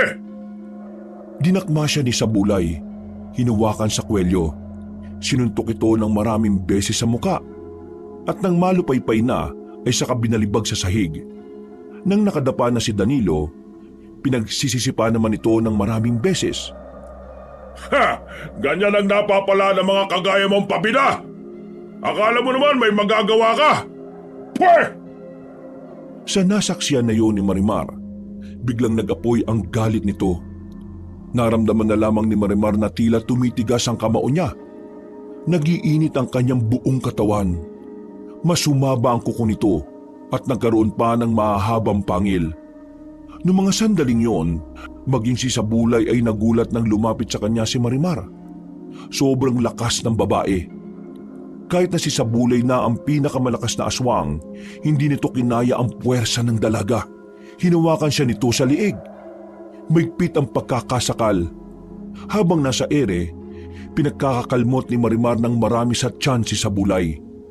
Hindi pa nakontento ang babae. Pinagsusuntok niya pa sa mukha. Gumagapang na si Sabulay sa mga oras na yon, pero mukhang hindi na yung bubuhayin pa ng dalaga. Marimar! Sa isip-isip ni Danilo, tila nabahaginan na rin ito ng kapangyarihan ng buwan ng kadiliman. Kaya sa mga pagkakataong yon, kitang-kita nila na parang ginagawang sisiw lang ni Marimar si Sabulay. Sinubukan namang lumaban ng matandang aswang. Ang kaso, sadyang mabilis at malakas talaga si Marimar. Kakaiba ito sa lahat. Walang katulad. Kahit si Mang Kapa ngayon lang nakakita ng aswang na sobrang lakas. Sinasaktan mo ang mga taong mahalaga sa akin. Pinaslang mo ang angkan ko. At ngayon, balak mo rin kunin ang buhay ng mga taong naging parte ng buhay ko. Hindi kita mapapayagan at hindi kita mapapatawad. Sukdulan ang galit ko sa iyo. Isinusumpa ko na hindi ka na magkakaroon ng pagkakataong mabuhay ulit sa ibang katauhan. Habang humahaba ang kuko ni Marimar, walang ano-ano, itinarak na niya yun sa dibdib ng matandang aswang. Idiniin niya hanggang sa umabot ito sa puso. Nandilat na lamang ang mga mata ni Sabulay. Nang makita ni Marimar na patay na ang pinuno ng aswang, sandali nitong nilapitan si Danilo. Dito ka na muna. Aasikasuhin ko lang ang iba pang natitira. Sasamantalin ko na ang pagkakataon habang nararamdaman ko pa ang kapangyarihan ng buwan ng kadiliman. Norman, Nando, kayo nang bala sa kanya at kay Mang Kapa. Agad na umalis ang babae. Pinunta nito ang mga aswang na patuloy na lumalaban. Samantala, pinagtabi naman ng dalawang lalaki si Danilo at Mang Kapa. Binantayan lang nila yon hanggang sa matapos ang gulo. Patawad, Danilo. Hindi ako nakinig at taniwala. Sinabi ko naman kasi sa inyo Dapat kasi minsan, nakikinig din tayo sa mga taong akala nating walang alam. Oo, may natutunan na naman ako. Maraming salamat talaga sa iyo. Ayos lang ho yun. Ang mahalaga, buhay tayo. Aray, ang sakit. Kapag gumaling ako, gagamutin kita. Kapag gumaling ka, magaling na rin ako nun. Natawa na lamang ang dalawa. Si Norman at Nando naman ay hindi makapaniwalang nagagawa pang magtawanan ni Danilo at Mang Kapa kahit sobrang bugbog na ang katawan. Natapos ni Marimar ang lahat ng mga aswang. Natalo nila ang kampo ng kadiliman. At dahil sa pinakita ni Marimar, tuluyan na nga siyang kinilala ng mga manunugis bilang kakampi. Isang buwan ang nakalipas, balik na sa dati ang kanilang buhay. Si Marimar at Danilo naman, mas nagiging maganda na rin ang kanilang pakikitungo sa isa't isa. Isang gabi, Danilo, hindi pa pala ako nakakapagpasalamat sa lahat ng ginawa mo para sa akin. Kahit alam mong mapapahamak ka nung gabing yon, hindi ka nagdalawang isip na ibuwis ang buhay mo para sa akin. kahit sino naman, gagawin yun sa taong mahal nila. Pero Danilo, isa pa rin akong aswang. At alam naman natin na isang himala ang makaanak sa katulad ko. Wala naman akong pakialam kung makaanak tayo o hindi. Ang mahalaga sa akin, makasama lang kita. Masaya na ako sa bagay na yun. Uy, kayo na ba? Kiss mo nga kung kayo na. Talaga kahit na kailan, mga pasira kayo ng moment. Isinama niyo pa talaga si Mang Kapa. Nandito lang ako para sabing magdadaos ng pagdiriwang bukas. At kayong apat, lalo na kayong dalawa ni Marimar, para yun sa inyo. Bilang pagkilala sa ginawa niyong katapangan para sa baryo natin. Naku, maraming salamat to Mang Kapa. Masaya kaming dadalo sa isasagawa ninyong pagdiriwang. Kiss, kiss! O nga, kiss naman dyan! Natatawa na lamang si Danilo ng mga sandaling yon, pero hindi niya inakala na hahalikan siya ng babaeng si Marimar. Yun ang kanyang unang halik, kaya halos mabaliw-baliw siya.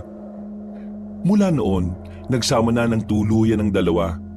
Tanggap ni Danilo kahit na aswang ang babae. Ang mahalaga naman kasi para kay Danilo ay ang pagiging busilak ng puso nito.